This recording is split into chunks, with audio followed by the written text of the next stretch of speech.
College के लिए ज़मीन आवंटित करवानी हुई, तो इस चुनौती का कैसे सामना किया था आपने? जब वो ज़मीन हमें मिली तो लोग हाई कोर्ट में चले। वो लोग शायद नहीं चाहते थे कि यहाँ लॉ कॉलेज बने या उनकी ज़मीन में से हम ज़मीन लें, उनका ये मानना था, जबकि ज़मीन गवर्नमेंट की थी। जो आपने कहा हाई कोर्ट में मतलब चुनौती दी, वो लोग कौन थे? मतलब ऑब्वियसली चूरू के ही लोग होंगे। एडिशनल एडवोकेट जनरल हो या दूसरे लोग हों, कुछ व्यक्तियों का नाम हम यहाँ नहीं ले सकते। ऑब्वियसली देखो, आप जो कर रहे हो वो एजुकेशन के लिए कर रहे हो, तो वहाँ लोगों को क्यों इशू हो रहा है? पर्सनल ईगो होता है लोगों का, व्यक्तिगत तरीके से मुझे लॉस हो रहा है या कोई लोग मेरी बुराई भी कर रहे हैं तो करते जाएं, चाहे मुझे उससे कोई फर्क नहीं पड़ता। हमारे पूरे इंडिया में 45 जज गवर्नमेंट लॉ कॉलेज चूरू से निकले हैं। LLB होने के तुरंत पश्चात जो मैंने सोचा कि अब क्यों नहीं टीचिंग में जाया जाए। कॉलेज में आशीर्वाद से बड़े बुजुर्गों के प्रिंसिपल हूँ, सेलेक्टेड प्रोफेसर हूँ, तो 3 रीट्स हमने लड़ी, तीनों में हम विजय हुए।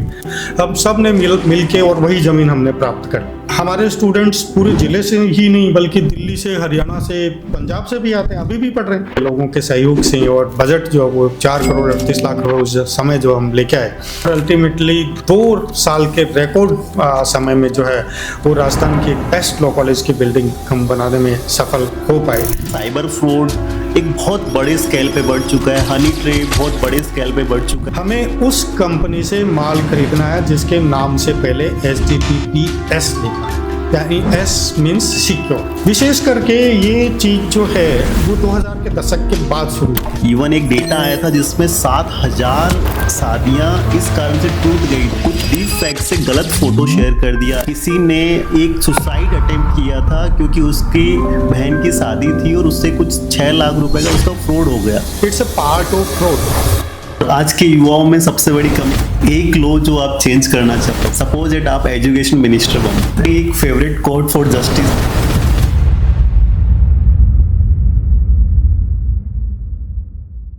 आज हमारे साथ वो व्यक्तित्व है जिन्होंने कानून को सिर्फ पढ़ाया नहीं बल्कि उसे समाज में जिया, सिखाया और उसके माध्यम से बदलाव लेके आए।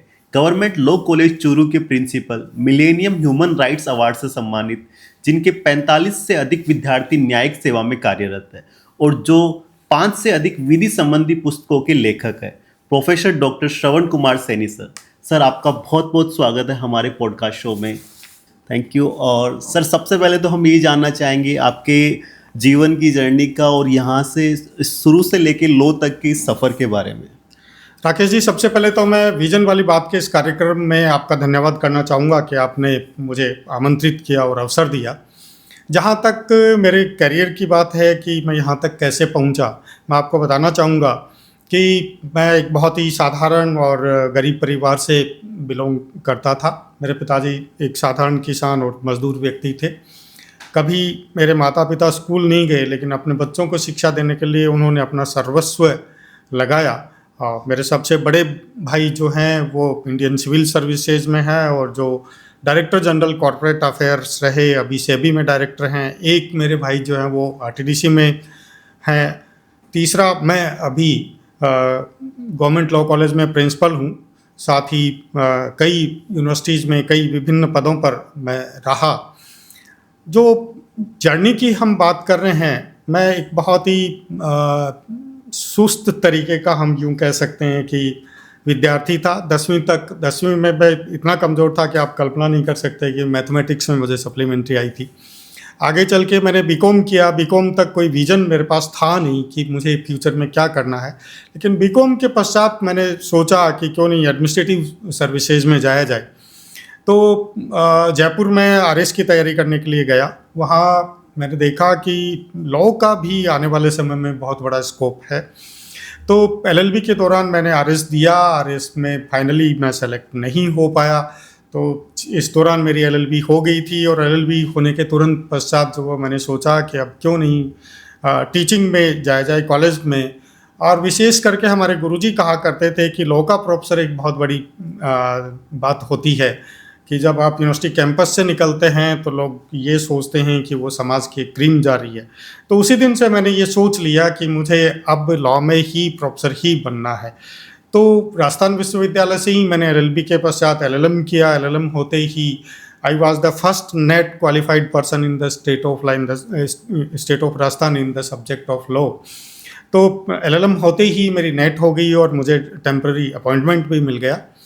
उसके बाद मेरी पीएचडी चल रही थी, पीएचडी के दौरान ही मुझे राजस्थान लोक सेवा आयोग से मेरा चयन हो गया और मुझे मेरी इच्छित जगह पे पोस्टिंग भी मिल गई मेरे गृह जिले में। वहाँ मेरा ये सपना था कि यहाँ के लोगों के लिए कुछ ऐसा किया जाए जो रिमार्केबल हो।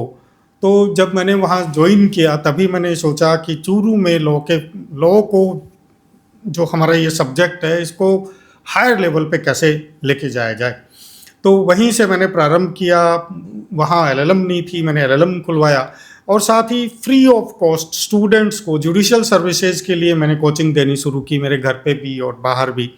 कॉलेज में भी जब फर्स्ट ईयर में स्टूडेंट आता है तो जिस प्रकार से कोटा और सीकर में IIT और JEE के लिए स्टूडेंट्स प्रिपरेशन करने जाते हैं, उसी वे में मैंने हमारे स्टूडेंट्स को जुडिशियल सर्विसेज के लिए तैयारी करवाना प्रारंभ किया।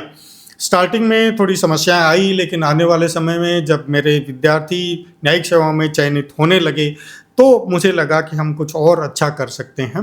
तो धीरे धीरे जो है मुझे याद है कि पूरे राजस्थान में 35 वैकेंसीज थी और उसमें से 2 स्टूडेंट हमारे न्यायिक सेवा में चयनित हुए, वो चूरू से। कि एक ऐसे स्थान पे जो मरुस्थलीय जिला है और जहाँ शिक्षा के प्रति लोगों का रुझान बहुत कम है, वहाँ से स्टूडेंट्स को पिक करना, और सामान्यतः लोग इसलिए करते हैं कि कुछ भी नहीं कर रहे तो लॉ कर लेते हैं या और कुछ नहीं तो वकालती कर लेते हैं। उन चीज़ों से स्टूडेंट्स को उसको एक सही दिशा दे करके, सही मार्गदर्शन दे करके उनको जो है वो आगे बढ़ाया और जुडिशियल सर्विसेज तक पहुँचाया। केवल जुडिशियल सर्विसेज ही नहीं, हमारे स्टूडेंट आज चूरू से निकल करके सुप्रीम कोर्ट में एडिशनल एडवोकेट जनरल तक हैं, गुवाहाटी हाई कोर्ट में, बॉम्बे हाई कोर्ट में अपनी बहुत अच्छी वकालत भी कर रहे हैं, मल्टीनेशनल कंपनीज़ में अपना बहुत अच्छा कंट्रीब्यूशन दे रहे हैं, चाहे वो बैंक में लीगल ऑफिसर हो, इंश्योरेंस कंपनीज़ में लीगल ऑफिसर हो। आज हमारे स्टूडेंट वहाँ से निकल करके इंटेलेक्चुअल प्रॉपर्टी राइट और साइबर क्राइम में बड़ा अच्छा योगदान दे रहे हैं। तो एक साधारण सी जगह से एक लॉ जैसे सब्जेक्ट की महत्व को बताते हुए, जहाँ लोग लॉ के बारे में ये समझते हैं कि कुछ भी नहीं है, या तो वहाँ से निकाल करके लोगों को रोज़गार दिलवाना और कैरियर बनाना, ये मेरा ड्रीम भी था और मैंने उसको प्रयास किया। अभी भी मैं कर ही रहा हूँ। इसी संदर्भ में जो है वो राजस्थान सरकार से आग्रह करके और अलग से लॉ कॉलेज की बिल्डिंग बनाना एक बहुत बड़ी चुनौती थी चूरू जैसे शहर में, बिना किसी उसके। तो पॉलिटिकली जो है वो लोगों को साथ लिया, स्टूडेंट्स को साथ लिया, ज़मीन आवंटित करवाई और राजस्थान की अपने आप में एक बेस्ट लॉ कॉलेजेस में से हमने कॉलेज स्थापित कराई, जो वर्तमान में बार काउंसिल ऑफ इंडिया और दूसरे सारी चुनौतियों को पूरा कर रही है। एक ऐसा भवन जहां हर वर्ष अनेकों जुडिशियल ऑफिसर्स तैयार होते हैं, मल्टीनेशनल कंपनीज में अपना लॉ के सेक्टर में जो है वो कैरियर बनाते हैं।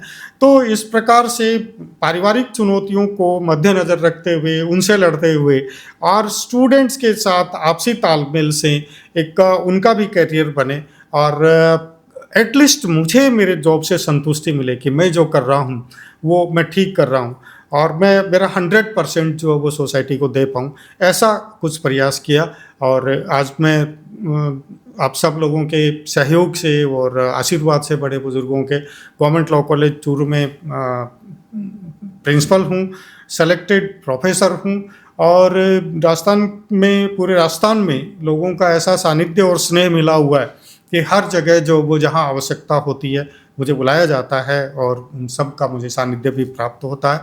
तो इस यात्रा को कंटिन्यू कर रहे हैं, आगे बढ़ रहे हैं। आप सब लोगों का सहयोग मिलता रहे, स्टूडेंट्स का सबसे बड़ा सहयोग होता है वो हमें मिलता रहे। तो इस प्रकार से इस जर्नी को जो हम कंटिन्यू कर रहे हैं, आप सब लोगों का सहयोग बना रहे। वैसे हम आपको बता दें, गवर्नमेंट लॉ कॉलेज चूरू से बनने के बाद हमारे पूरे इंडिया में 45 जज गवर्नमेंट लॉ कॉलेज चूरू से निकले हैं।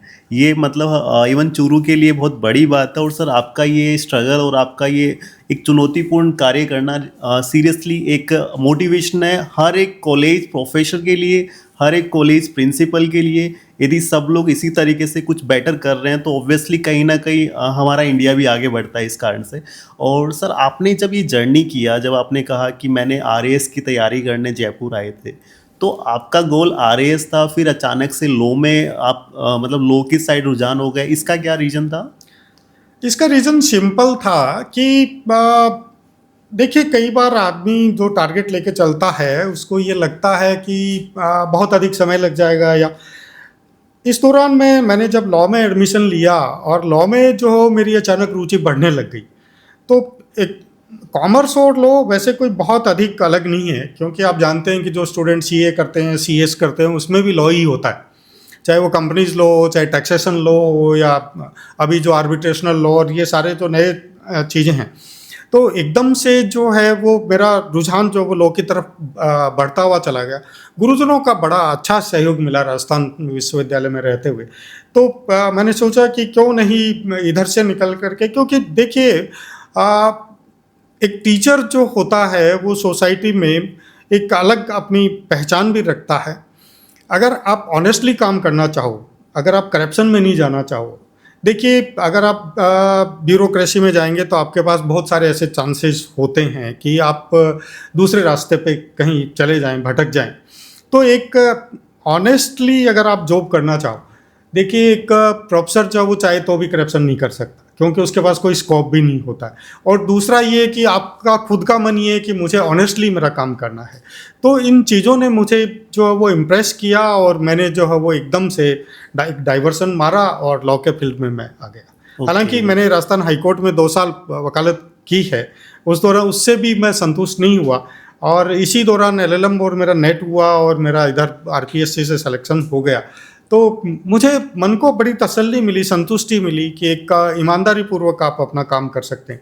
और विशेष करके जब आपको गृह जिले में पोस्टिंग मिल रही है और आप अपने लोगों के बीच रहते हुए अपने लोगों का उत्थान चाह रहे हैं, तो एक बहुत अच्छी संतुष्टि जो मन को मिलती है। इसलिए मैंने उसी समय सोच लिया कि अब मुझे इसी फील्ड में जाना है। सर, अभी जैसे आपने बताया था शुरू में कि आपको जब लॉ कॉलेज के लिए ज़मीन आवंटित करवानी हुई तो उसके लिए भी काफ़ी चुनौतियों का सामना करना पड़ा, तो वो सब फेज़ आपने कैसे तो दिमाग में आया कि एक अलग से चूरू में कॉलेज हुई। एक्चुअली चूरू के लिए भी प्राउड मोमेंट है कि लॉ कॉलेज पूरा एक एजुकेशन वहाँ लोकल मिल रहा है, और सबसे बड़ी बात वो होने के बाद जज भी निकले हैं, खूब सारे वकील्स भी बने हैं और काफ़ी बड़े स्केल तक काम करें। तो इस चुनौती का कैसे सामना किया था आपने? देखिए, मैं आपको बताना चाहूँगा कि स्वतंत्रता के इतने वर्षों के बाद भी पूरे चूरू जिले में एक ही कॉलेज है, चाहे वो गवर्नमेंट हो चाहे प्राइवेट हो, तो that is government law college Churu. जब मैं यहाँ आया तो क्योंकि मैं राजस्थान विश्वविद्यालय में पढ़ा था और मैंने स्टूडेंट्स को के संघर्ष को देखा कि वहाँ एडमिशन नहीं होते थे पोस्ट ग्रेजुएशन में और में, तो मैंने सोचा कि वो चीज़ें हम क्यों नहीं चूरू में क्यों नहीं कर सकते हैं। तो एक टीस थी मन में कि जो समस्याएं मैंने वहाँ झेली वो यहाँ के स्टूडेंट्स को नहीं झेलना पड़े और यहीं पे रहते हुए उसको वो एजुकेशन मिले। तो इसके लिए बार काउंसिल ऑफ इंडिया के जो नए डायरेक्शन आए वो मेरे लिए निर्धारक साबित हुए, और उनको मैंने एक लाइन बना करके और काम करना प्रारंभ किया कि क्यों नहीं सेपरेट जो है वो लॉ की बिल्डिंग बने, सेपरेट प्रिंसिपल हो वहाँ का, और सेपरेटली, चूँकि लॉ एक प्रोफेशनल कोर्स है, एक नॉवल प्रोफेशन है, सामान्यतः जैसे बीए बीकॉम बीएससी होती है उनसे बहुत अलग हटके है। It's like medical, it's like management, it's like company secretary, chartered accountant. ठीक उसी प्रकार से अगर हम इसके डीप में जाएं तो आप पाएंगे कि उसी प्रकार का एक लीगल प्रोफेशन जो है ये हमारा है। तो उसको अगर उस वे में आप पिक करें तो लोगों को लगेगा कि वास्तव में ये है।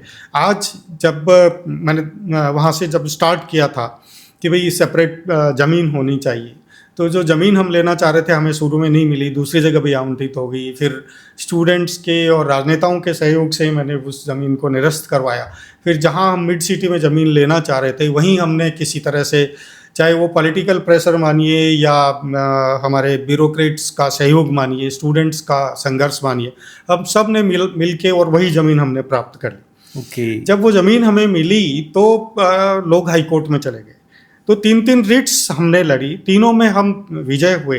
पहले सिंगल बेंच में जो है वो हाई कोर्ट में जोधपुर में लगी, वहाँ से फिर अपील में चले गए, फिर एसएलपी भी लगी। तो हमने कानूनी लड़ाई भी उसी तरीके से, कानून का विद्यार्थी होने के नाते मैंने उसको लड़ा, और ज़मीन अल्टीमेटली हमने जो चाह रहे थे वही मिड सिटी में स्टूडेंट इंटरेस्ट में हमने वो ज़मीन जो वो प्राप्त की। उसके बाद बजट नहीं आया तो हमने पॉलिटिकल पावर्स का इस्तेमाल करते हुए लोगों के सहयोग से, और बजट जो वो 4 करोड़ 38 लाख रुपए उस समय जो हम लेके आए, और उस बजट के पश्चात जो है वो वहाँ लोगों ने विरोध शुरू कर दिया कि हाँ, हम नहीं बनने देंगे और सामुदायिक विकास केंद्र बनाएंगे, ये करेंगे वो करेंगे। लेकिन आप देखें कि सबका सहयोग मिलता चला गया, हम तो अकेले चले थे और कारवां बनता चला गया, तो लोगों का सहयोग मिलता चला गया और अल्टीमेटली 2 साल के रिकॉर्ड समय में जो है वो राजस्थान की एक बेस्ट लॉ कॉलेज की बिल्डिंग हम बनाने में सफल हो पाए और आज वहाँ स्टूडेंट्स को बड़ा बेनिफिट मिल रहा है। अब मैं हमेशा इसी चीज़ को लेके चलता हूँ। मुझे उससे कोई फ़र्क नहीं पड़ता कि मुझे कोई फ़ायदा मिल रहा है या नहीं मिल रहा है, या व्यक्तिगत तरीके से भी मुझे लॉस हो रहा है या कोई लोग मेरी बुराई भी कर रहे हैं तो करते जाएं, चाहे मुझे उससे कोई फ़र्क नहीं पड़ता। लेकिन अल्टीमेटली जब सोसाइटी का कहीं बेनिफिट देखना होता है तो फिर वो मैं करता हूँ और मैंने किया। सर एक ना इशू क्रिएट क्वेश्चन पूछ रहा हूँ, 2 क्वेश्चन हैं। जैसे आपने बताया कौन से राजनेता थे जिन्होंने ये सब करवाया और कौन से लोग थे जिन्होंने रुकवाने का काम किया, थोड़ा सा कुछ ऐसे बताओ, थोड़ा इंटरेस्टिंग है, मतलब ये जनता को पता चलना चाहिए ना। देखिए, छोटी जगह पे ये बहुत सारी चीज़ें होती है। सबका साथ और सबका विकास मैं मानना चाहूँगा। देखिए, ज़मीन लेने में हमें मैं नाम ले रहा हूँ कि नवीन जैन साहब आईएएस थे, हमारे कमिश्नर कॉलेज एजुकेशन थे, उनका बड़ा सहयोग रहा। बाद में बजट में शिलान्यास में हमारे पूरे राजस्थान के माननीय राजेंद्र राठौड़ साहब है, जो लंबे समय तक चूरू से एमएलए रहे, मिनिस्टर रहे, उनका बहुत बड़ा सहयोग रहा। इसके साथ ही हमारे जो मेरे प्रिय स्टूडेंट्स हैं, मैं नाम लेके बताना चाहूँगा, वासुदेव जी चावला, अभिषेक जी चोटिया, यहाँ तक कि बाद में कांग्रेस गवर्नमेंट आई तो हेमंत सिहाग और है ना लखेंदर और शैलेंदर, ये सब सारे बहुत सारे लोग थे जो ये चाहते थे कि चूरू को एक लीगल एजुकेशन का ऐसा सेंटर मिले जिससे स्टूडेंट्स को बाहर नहीं जाना पड़े, यहीं अपनी एजुकेशन लेकर के और वो अपना करियर बनाए। तो आप देखिए कि इन सबका सहयोग रहा, तब हम आगे बढ़े और आज एक एमिनेंट लीगल एजुकेशनल सेंटर के रूप में गवर्नमेंट लॉ कॉलेज चूरू मानी जाती है। ऐसा दूसरे लोग जब हम बाहर जाते हैं, नेशनल इंटरनेशनल लेवल पे जाते हैं, इंटरनेशनल नेशनल सेमिनार्स में जाते हैं, तो अभी मैं लखनऊ गया जैसे या अदर यूनिवर्सिटीज़ में जाता हूँ तो वहाँ आज चूरू का नाम आता है। हम हाई कोर्ट्स में जाते हैं या दूसरे कोर्ट्स में जाते हैं तो परिचय देते हैं कि मैं चूरू गवर्नमेंट लॉ कॉलेज का प्रिंसिपल हूँ, तो लोग बड़े आदर के साथ देखते हैं, वही हमारी पूंजी है, वही हमारी कैपिटल है, आप और कुछ कर नहीं सकते। तो अच्छा लगता है कि आप जो काम कर रहे हो, सोसाइटी अगर उसको पसंद कर रही है तो इससे ज़्यादा कुछ नहीं चाहिए। बाकी सभी का बड़ा अच्छा सहयोग रहा, मैंने अभी नाम लिया, इन लोगों का बड़ा अच्छा सहयोग रहा जिससे हम आगे बढ़े और बढ़ते जा ही रहे। कभी कभी हम सोचते हैं कि हमारे विधायक ने, हमारे मंत्री ने क्या किया। अब देखिए, जो पर्सन एजुकेशन के लिए इतना पावर्स लगा के यदि वो कर रहे हैं तो आप मानिए कि वही सब कुछ कर रहे हैं। रियलिटी इसमें नहीं है कि हमने ये करवा दी, रियलिटी एजुकेशन और मेडिकल में कौन क्या कर रहे हैं। तो बहुत बहुत धन्यवाद।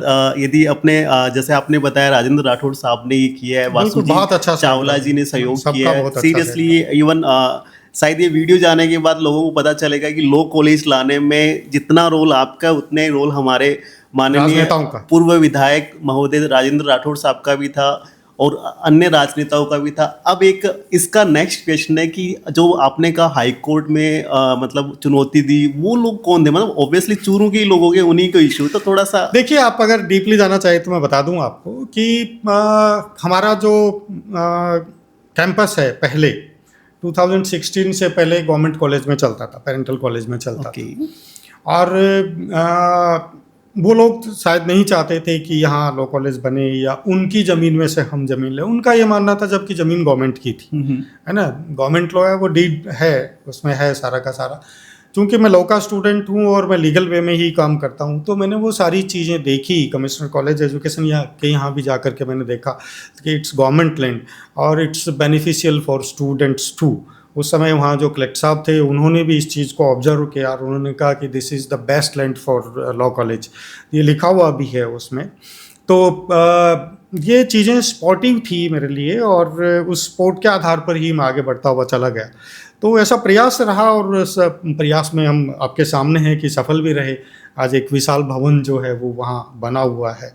तो बहुत सारे लोग थे जो कोर्ट्स में भी गए, क्योंकि कोर्ट्स में भी मैं भी लॉ का ही आदमी हूँ तो मुझे कोई बहुत ज़्यादा परेशानी नहीं हुई और संपर्क मेरे आगे से आगे मिलते रहे, चाहे वो एडिशनल एडवोकेट जनरल हो या दूसरे लोग हों। कुछ व्यक्तियों का नाम हम यहाँ नहीं ले सकते, बहुत सारे जो सपोर्टिव लोग थे। तो एक अच्छा काम, एक अच्छे उद्देश्य के लिए, स्टूडेंट इंटरेस्ट के लिए कोर्ट ने लिखा भी कि it's in the wide public interest और and it's in the wide interest of law students. तो उस आधार पे जो है वो ये सब आवंटित हुआ। तो खैर संघर्ष किया और अच्छा लगा। लेकिन सर एक बात बताइए, जैसे ना समाज में आप ऑब्वियसली देखो, आप जो कर रहे हो वो एजुकेशन के लिए कर रहे हो, तो वहाँ लोगों को क्यों इशू हो रहा है? मतलब मुझे ये क्वेरी सी हो रही है कि ये सुनना है वहाँ बहुत अच्छा भी लोगों क्वेश्चन को है issue- आपका। देखिए, पर्सनल ईगो होता है लोगों का, तो उसमें तो वो लोगों का पर्सनल लॉस। इंटरेस्ट भी होता है। बट इससे कितने स्टूडेंट्स का भविष्य भी तो नहीं बन रहा था। ये तो देखिए, आपने ये बहुत बात अच्छा सही कर रहे हो आप। अगर मैं उस कॉलेज का प्रिंसिपल होता तो मैं भी चाहता कि यहाँ से ज़मीन नहीं जाए। किया। लेकिन जब सिटी का और सारे आसपास के गांवों से जो लोकेशन है वो रेलवे स्टेशन के सामने, राइट। बस स्टैंड के पास है, मिड सिटी में है। आप देखेंगे कि लॉ में अब जो रुझान आया वो गर्ल्स का बहुत ज़्यादा है, और हमारे यहाँ 60% से ज़्यादा गर्ल्स हैं। तो गर्ल्स को इतनी परेशानी कि आप 10 किलोमीटर दूर बाहर जंगल में कहीं आपकी बिल्डिंग बन रही है तो गर्ल्स को पेरेंट्स भेजते नहीं है, राइट। है ना। तो एक वो सारी चीज़ें भी थी। दूसरा, हमारे स्टूडेंट्स पूरे ज़िले से ही नहीं बल्कि दिल्ली से, हरियाणा से, पंजाब से भी आते हैं, अभी भी पढ़ रहे हैं। तो वो स्टूडेंट बाहर से आए और उनको एक अच्छी लोकेशन मिले। इवन स्टाफ के लिए भी ये बड़ा यूज़फुल है कि बाहर से जो आप हॉलीडेज़ में जाते हो, आते हो, तुरंत सुबह जो 8 बजे आप कॉलेज ज्वाइन कर लेते हो ट्रेन से उतर के। तो ये देखिए, लोकेशन पे तो करती है। बिल्कुल। अगर आप कहीं ज़मीन खरीदेंगे तो आप प्राइम लोकेशन में खरीदेंगे तो बहुत महंगी इसीलिए मिलेगी क्योंकि उसकी यूटिलिटी है, उसका यूज है। तो हमने उस यूज को ही देखा। सिटी के बहुत सारे लोग इस बात से सहमत थे कि बाहर दूर नहीं बने, यहाँ ही बने। तो उन सब लोगों की वजह से ही ऐसा सब हुआ। मेरा कोई पर्सनल इंटरेस्ट कतई नहीं था। मैं तो नौकरी में हूँ, आज यहाँ हूँ, कल कहीं भी हो सकता हूँ, उससे कोई फ़र्क भी नहीं पड़ता। तो लेकिन एक पब्लिक इंटरेस्ट में ऐसा सबने सोचा और मैं नहीं, उनके लेकिन साथ आपने जो इसकी शुरुआत करके इसे धरातल पे उतारा और जो सहयोग के बाद आप मतलब गवर्नमेंट लॉ कॉलेज चूरू से इतने अच्छे स्केल पे ऑपरेट कर रहे हैं, 45 जज हमारे इंडिया में निकले हैं, तो ये ऑब्वियसली एक प्राउड मोमेंट है कॉलेज के लिए भी, चूरू के लिए भी और हमारे लिए भी। और दूसरा सर, अभी हम जैसे बात करें, अभी आज के दिन जहाँ हम चैट जीपीटी, डीप फेक, इन सब चीज़ों में एआई की साइड बढ़ रहे हैं, वहीं जैसे साइबर फ्रॉड एक बहुत बड़े स्केल पे बढ़ चुका है, हनी ट्रैप बहुत बड़े स्केल पे बढ़ चुका है, और मोस्टली इसमें सबसे ज़्यादा जो मतलब जो जिसको ये पजल कर रहा है वो ऐसा नहीं है कि जो सिर्फ टेक्नोलॉजी लेके बैठा है उन्हीं को कर रहा है, जो जिसको टेक्नोलॉजी नहीं आ रही उनको और ज़्यादा कर रहा है। तो इसके बारे में ऑलरेडी आप इसमें एक्सपर्ट भी, आपने बुक भी लिखी है इसके लिए, थोड़ा सा उसमें भी एक पूरा बताइए हमारे दर्शकों को जिससे चीज़ें समझ सके और कैसे इनसे बच भी सके। राकेश जी, बहुत शानदार प्रश्न आपने पूछा है, इसके लिए मैं आपका धन्यवाद करना चाहूँगा। बेसिकली मुझसे संबंधित चीज़ तो यही है कि जो चीज़ आप पढ़ाते हो वो सोसाइटी में कैसे लोगों को प्रोटेक्ट कर सकती है। एक समय था जब मोबाइल भी नहीं था, इंटरनेट भी नहीं था। विशेष करके ये चीज़ जो है वो 2000 के दशक के बाद शुरू हुई। क्राइम का स्वरूप 2000 से पहले दूसरा था और आज एकदम बदल चुका। हम बहुत अच्छे से जानते हैं इस चीज़ को। ऐसा कहा जाता है कि भारतवर्ष में कोई ताला बनता है उससे पहले उसकी डुप्लीकेट चाबी बन जाती है। तो जब आपने आर्टिफिशियल इंटेलिजेंस की या चैट जीपीटी की या हाई टेक्नोलॉजी की बात की, लॉ में ये किस प्रकार से इसको शामिल किया गया और ये कैसे लोगों को प्रोटेक्ट करती है। देखिए, अगर कोई अपराध करेगा तो उसकी रोकथाम का हथियार तो लॉ ही है, कानून ही है, कोर्ट्स ही है। तो सबसे पहले जब कोई व्यक्ति पीड़ित होता है ऐसे मामले में तो उसकी नज़रें लॉयर्स पे या कोर्ट्स पे ही रहेगी। मैं शुरुआत में आपको कह रहा था कि पहले इस प्रकार की चीज़ें थी ही नहीं, इसलिए इस प्रकार के संसाधनों की हमें और कानून की ज़रूरत ही नहीं पड़ी।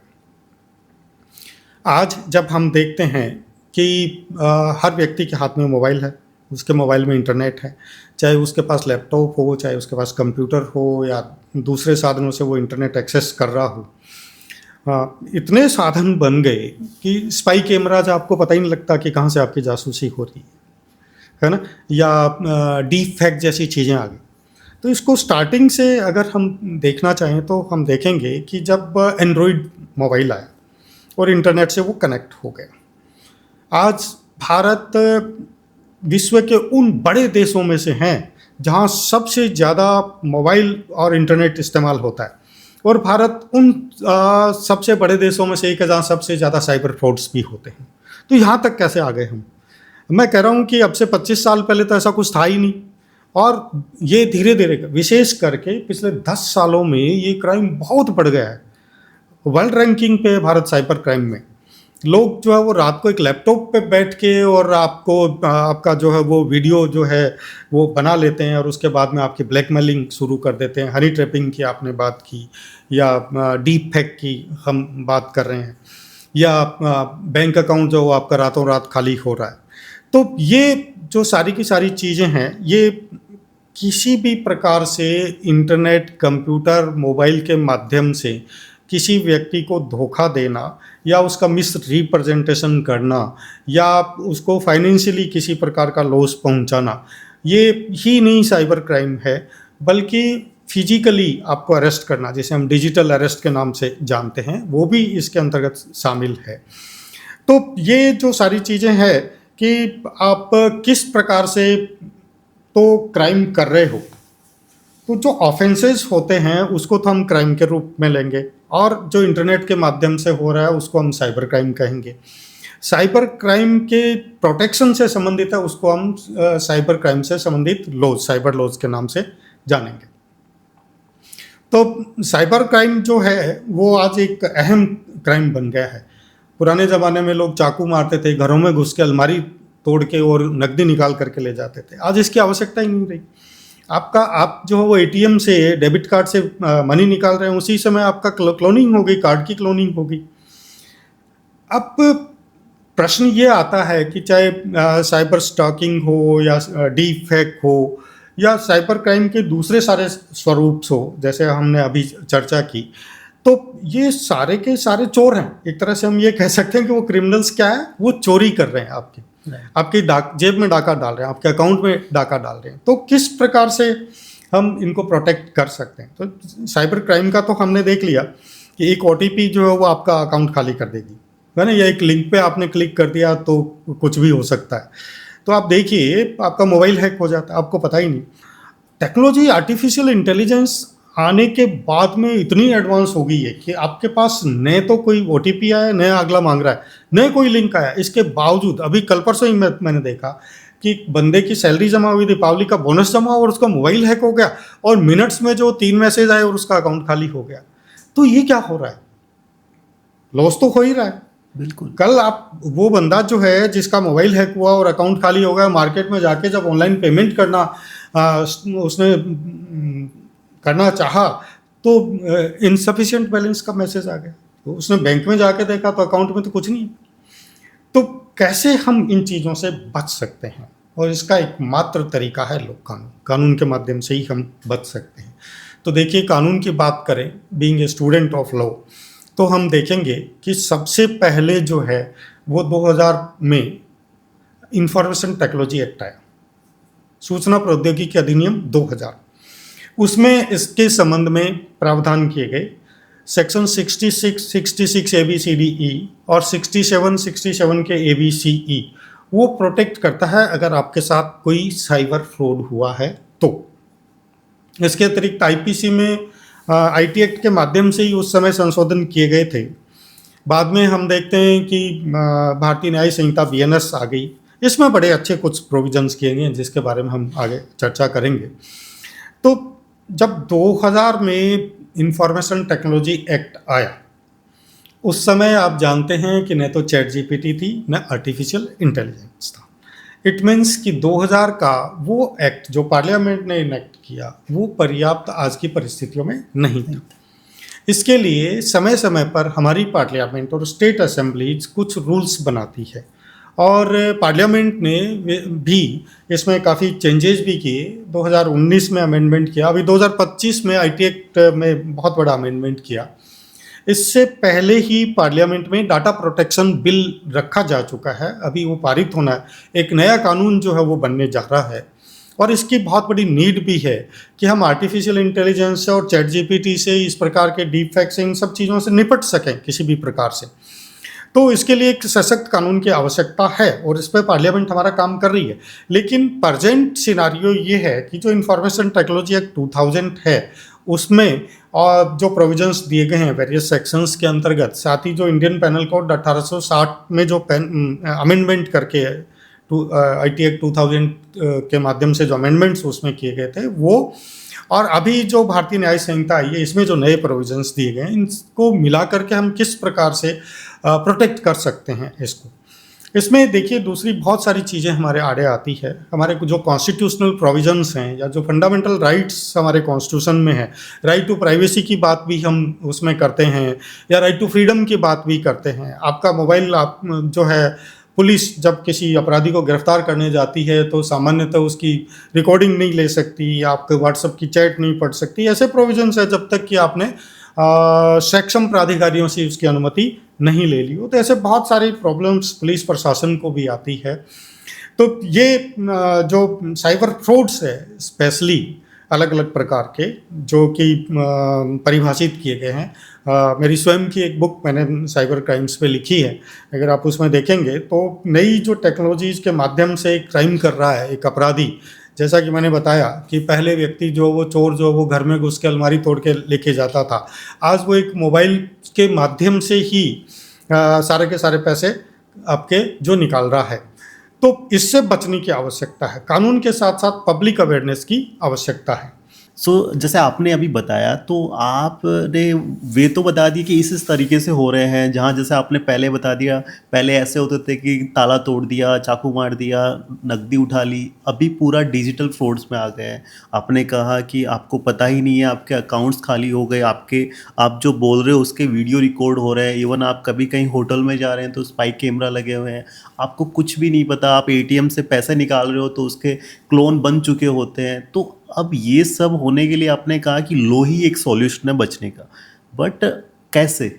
क्योंकि कहीं ना कहीं जैसे लैक ऑफ एजुकेशन हमें आगे नहीं बढ़ने देता, वैसे ही लैक ऑफ फ्रॉड का सॉल्यूशन नहीं पता होगा तो आज आम जनता को ही कहीं ना कहीं प्रेशर हो रहा है। दूसरा आप देखेंगे जैसे डीप फैक्ट की बात कर रहे हैं आप, इवन एक डेटा आया था जिसमें 7,000 शादियां इस कारण से टूट गई थी, रिश्ता पक्का होने के बाद उनका कुछ डीप फैक्ट से गलत फोटो शेयर कर दिया। इसके अलावा एडिशनली किसी ने एक सुसाइड अटेम्प्ट किया था क्योंकि उसकी बहन की शादी थी और उससे कुछ 6 लाख रुपए का उसका फ्रॉड हो गया और उसके कारण उसने सुसाइड अटेम्प्ट किया था। तो ऐसी चीज़ें कहीं ना कहीं डिजिटल फ्रॉड के कारण ही हो रही है। तो वो है जो डेटा सामने आ रहा है अभी, जैसे 2024 का डेटा जो आया उसमें 23,000 करोड़ का तो नोटेड डेटा आया है जो साइबर फ्रॉड में।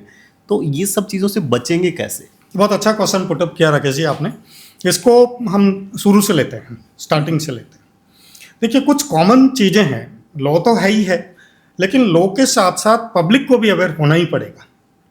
भाई कानून आपके सामने कब तक दीवार बन के खड़ा रहेगा जब आप खुद गलतियां कर रहे हैं। तो हमें उन गलतियों से बचना है। किस प्रकार से बचना है? कुछ कॉमन चीज़ें जो आम नागरिक जानता है, मैं उसको रिपीट कर रहा हूँ। कभी भी किसी अननोन व्यक्ति को आपके मोबाइल पे IV OTP नहीं दें। जो ही आप OTP दोगे हो सकता है आपका अकाउंट जो है वो खाली हो जाए।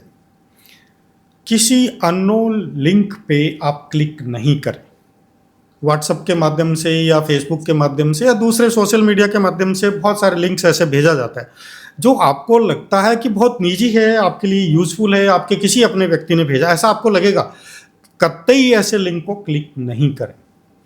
इसके अतिरिक्त अगर कभी भी अननोन नंबर से अगर वीडियो कॉल आ रही है तो आप ये गलती कभी नहीं करें उस फ़ोन को उठाने की। दूसरा, अगर इंटरनेशनल नंबर से कोई कॉल आ रही है आपके पास या इंटरनेट कॉलिंग आ रही है, आपको पता है कि आपको कोई इंटरनेट कॉल नहीं करेगा, इंटरनेशनल कॉल नहीं करेगा, तो ऐसे कॉल को आप अवॉइड करें, कभी नहीं उठाएं उसको। ये बचाव के तरीके मैं आपको बता रहा हूँ। दूसरा, अगर आप ATM पे जाते हैं पैसे निकालने के लिए, हालांकि ये डिजिटल ट्रांजैक्शन मोदी जी ने किया है, उसके बाद ये बहुत कम हो गया, ATM खाली पड़े रहते हैं, लेकिन फिर भी जब आप ATM जाएं तो अपने कार्ड को जो है वो जब आप लगाते हैं ATM मशीन में तो उसको कवर्ड रखें, आप ये देखें। और जब आप पासवर्ड लगा रहे हो तो कम से कम वो सिक्योर हो कि पासवर्ड कोई पीछे खड़ा व्यक्ति नहीं देख रहा हो या कहीं कैमरा तो नहीं लगाओ। तो इस प्रकार से अपने ATM कार्ड को अपन ऑपरेट करें तो सावधान रहें। दूसरा, जो ही आपको लगता है कि इस प्रकार की कोई फ्रॉड आपके साथ हुई है, चीटिंग के शिकार हुए, तो तुरंत अपनी बैंक शाखा से संपर्क करें, उसके ब्रांच मैनेजर से संपर्क करें कि ये है, तो हो सकता है बैंक उस ट्रांजैक्शन को रुकवा सके या आगे के जो आपके अकाउंट को ब्लॉक करके ट्रांजैक्शंस को वो रोक सके। अवेयरनेस बहुत ज़रूरी है आज के ज़माने में कि जब हम खुद डिजिटल होते जा रहे हैं और लोग जो है वो फ्रॉड करने में एक्सपर्ट होते हुए जा रहे हैं, हम यूँ कहेंगे कि डे बाय डे जो वो चीटर्स और फ्रॉडर्स जो है वो एडवांस होते जा रहे हैं कि कैसे उसको कैप्चर किया जाए, है ना। अब बहुत बार हम देखें कि ब्यूरोक्रेट्स को, इवन आईएएस अधिकारियों को वीडियो कॉलिंग के माध्यम से डिजिटली अरेस्ट कर लेते हैं और धीरे धीरे करके उनका पूरा खाता ही खाली नहीं करवा लेते हैं, बल्कि उनसे उधार लेके भी पैसे अपने खाते में डाल लेते हैं। तो डिजिटल अरेस्ट जैसा कुछ नहीं होता। मैं बता दूं आपको, कानूनी रूप से किसी भी एजेंसी को ऐसा कोई प्राधिकार नहीं दिया गया कि किसी व्यक्ति को वो डिजिटली अरेस्ट कर सके। ये सब फ्रॉड होते हैं, चीटर्स होते हैं जो पुलिस की यूनिफॉर्म में पीछे बैठ के आप लोगों को कॉल करते हैं, आपको डराते हैं, धमकाते हैं और आप उनकी बातों में आ जाते हैं। अभी पिछले दिनों हमारे भारतीय सेना के एक सम्मानित मेजर व्यक्ति जो है, मेजर के रैंक के जो ऑफिसर है, वो भी डिजिटली अरेस्ट हो गए। तो आप देखिए कि जो ही इस तरह से आपको कोई डराता है, धमकाता है, तुरंत उसकी फ़ोन को आप कॉल को ही काट दीजिए और फ़ोन को स्विच ऑफ कर दीजिए, सिम को डिसेबल करवा दीजिए, या इंटरनेट कॉलिंग आ रही है तो वो सारे जो है वो आप बंद करवा दीजिए ताकि आप उन चीज़ों से बच सकें। दूसरी चीज़ ये है कि डीप फेकिंग की, जैसे आपने बात की, डीप फेकिंग में आपने यहाँ तक कि अमिताभ बच्चन की फ़ोटोज़ को के साथ छेड़छाड़ करके और वो सोशल मीडिया पे डाल दी गई। तो जब इतने बड़े इंटरनेशनल स्टार के साथ आप कोई ऐसा कर सकता है तो एक आम आदमी के साथ तो कुछ भी हो सकता है। हमारे घर की महिलाएं हैं, बहू बेटियां हैं, बहनें हैं, उनके जो है वो फ़ोटोज़ के साथ छेड़छाड़ करके, अभी राकेश जी ने जैसा बताया कि शादियां टूट जाती है लड़कियों की कि डीप फेक के माध्यम से फ़ोटोज़ बना के जो शेयर कर दी जाती है। इसमें भी कतई आपको डरने की ज़रूरत नहीं है। आजकल इस प्रकार के संसाधन बन चुके हैं, टेक्नोलॉजी आ चुकी है कि उसका पता किया जा सके कि वो डीप फेक के माध्यम से आपके फ़ोटोग्राफ्स जो है वो लिए गए हैं। ऐसा कोई भी मामला, चाहे डिजिटल अरेस्ट का हो, हनी ट्रैपिंग का, आप देखिए कि गर्ल्स जो है वो सोशल मीडिया के माध्यम से, फेसबुक के माध्यम से या स्नैपचैट के माध्यम से या व्हाट्सएप के माध्यम से आपके क्लोज होती है। एक ह्यूमन नेचर होती है कि वो किसी बात का रिप्लाई दे देता है और धीरे धीरे वो क्लोज होते हुए जाते हैं और उनकी चैटिंग जो है वो सेव कर ली जाती है, बाद में उसके वीडियोज़ सेव कर लिए जाते हैं और फिर उसके साथ जो है वो उसके जो वीडियोज़ हैं उनको सेव करके उसको दिखा के उसको धमकी दी जाती है और उससे जो है वो पैसे लिए जाते हैं। तो इट्स अ क्राइम। अब हनी ट्रैपिंग जो नया हमारा भारतीय न्याय संहिता आया है उसमें इस प्रकार के प्रोविजंस लिए गए हैं। आपको कहीं भी डरने की ज़रूरत नहीं है। अगर आप हनी ट्रैपिंग का शिकार हो रहे हो तो भी आप नियरेस्ट पुलिस थाने में जाके अपनी एफआईआर दीजिए, है ना। तो दूसरा जो बहुत इम्पोर्टेंट चीज़ मैं आपको बताने जा रहा हूँ वो ये है कि इन चीज़ों से डरने घबराने की कतई ज़रूरत नहीं है। अगर फाइनेंशियल फ्रॉड हुआ तो अपने बैंक से संपर्क कीजिए और तुरंत नियरेस्ट थाने में जाके एफआईआर लॉन्च करवाइए, ऑनलाइन एफआईआर दर्ज करवाइए। आपको आपके स्क्रीन पे एक मेल आईडी और कॉन्टैक्ट नंबर मिलेंगे जो cybercrime.gov.in के माध्यम से मिलेगी, टोल फ्री नंबर्स मिलेंगे और आप गूगल पे ट्रेस करेंगे तो आपके कंसर्न थाने के जो नंबर और मोबाइल नंबर, एसपी के जो व्हाट्सएप नंबर है वो उपलब्ध हो जाएंगे। तो आप कहीं जाने की स्थिति में नहीं है तो कम से कम अपन डिजिटली और टेलीफोनिकली तुरंत कंप्लेंट्स कर दें ताकि आगे होने वाले फ्रॉड से हम बच सकें और जो हमारे साथ चीटिंग हुई है वो हम रिकवर कर सकें किसी प्रकार से। तो इसके लिए ये बहुत ज़रूरी है कि सबसे पहले तो हम इस प्रकार के साइबर फ्रॉड से बचें। सावधानी ही बचाव है। हम सावधान रहें, किसी प्रकार की ओटीपी शेयर नहीं करें, किसी लिंक को हम क्लिक नहीं करें, एटीएम इत्यादि में, इंटरनेट बैंकिंग में हम सावधानी बरतें, अपने मोबाइल को जो है वो सिक्योर रखें, इंटरनेट बैंकिंग को जो है वो सिक्योर रखें। और अगर किसी प्रकार से भूल भुलैया में आकर के अगर हम किसी चीटिंग का शिकार हो जाते हैं, फ्रॉड के शिकार हो जाते हैं, तो कंसर्न ऑफिशियल से बिना किसी हेजिटेशन के, बिना किसी भय के अपनी बात को सामने रखिए, चाहे वो हनी ट्रैपिंग ट्रैपिंग ही क्यों ना हो, डीप फेकिंग ही क्यों ना हो, क्योंकि बचाव ही उपाय है और कानूनी तरीके से इसके बचाव के उपाय जो है वो कानून में दिए गए हैं। चाहे वो पुरानी आईपीसी रही हो, पहले का मामला हो तो 2024 के बाद का मामला हो तो बीएनएस है, हमारी इंफॉर्मेशन टेक्नोलॉजी एक्ट है, संबंधित बहुत सारे रूल्स जो है वो हमारे बने हुए हैं, वो हमें पूरी तरह से प्रोटेक्शन कर रहे हैं। हमारा पुलिस प्रशासन हमारे साथ है।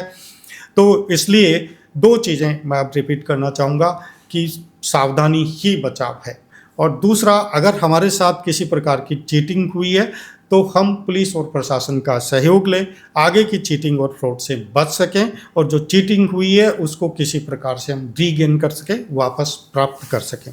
इन चीज़ों को सोशल मीडिया के माध्यम से हम दूसरी जगह भी फैलाएं, दूर तक जाएं, लोगों को पता चले कि किस प्रकार से सावधानी रखनी है और दूसरा किस प्रकार से बचाव करना है।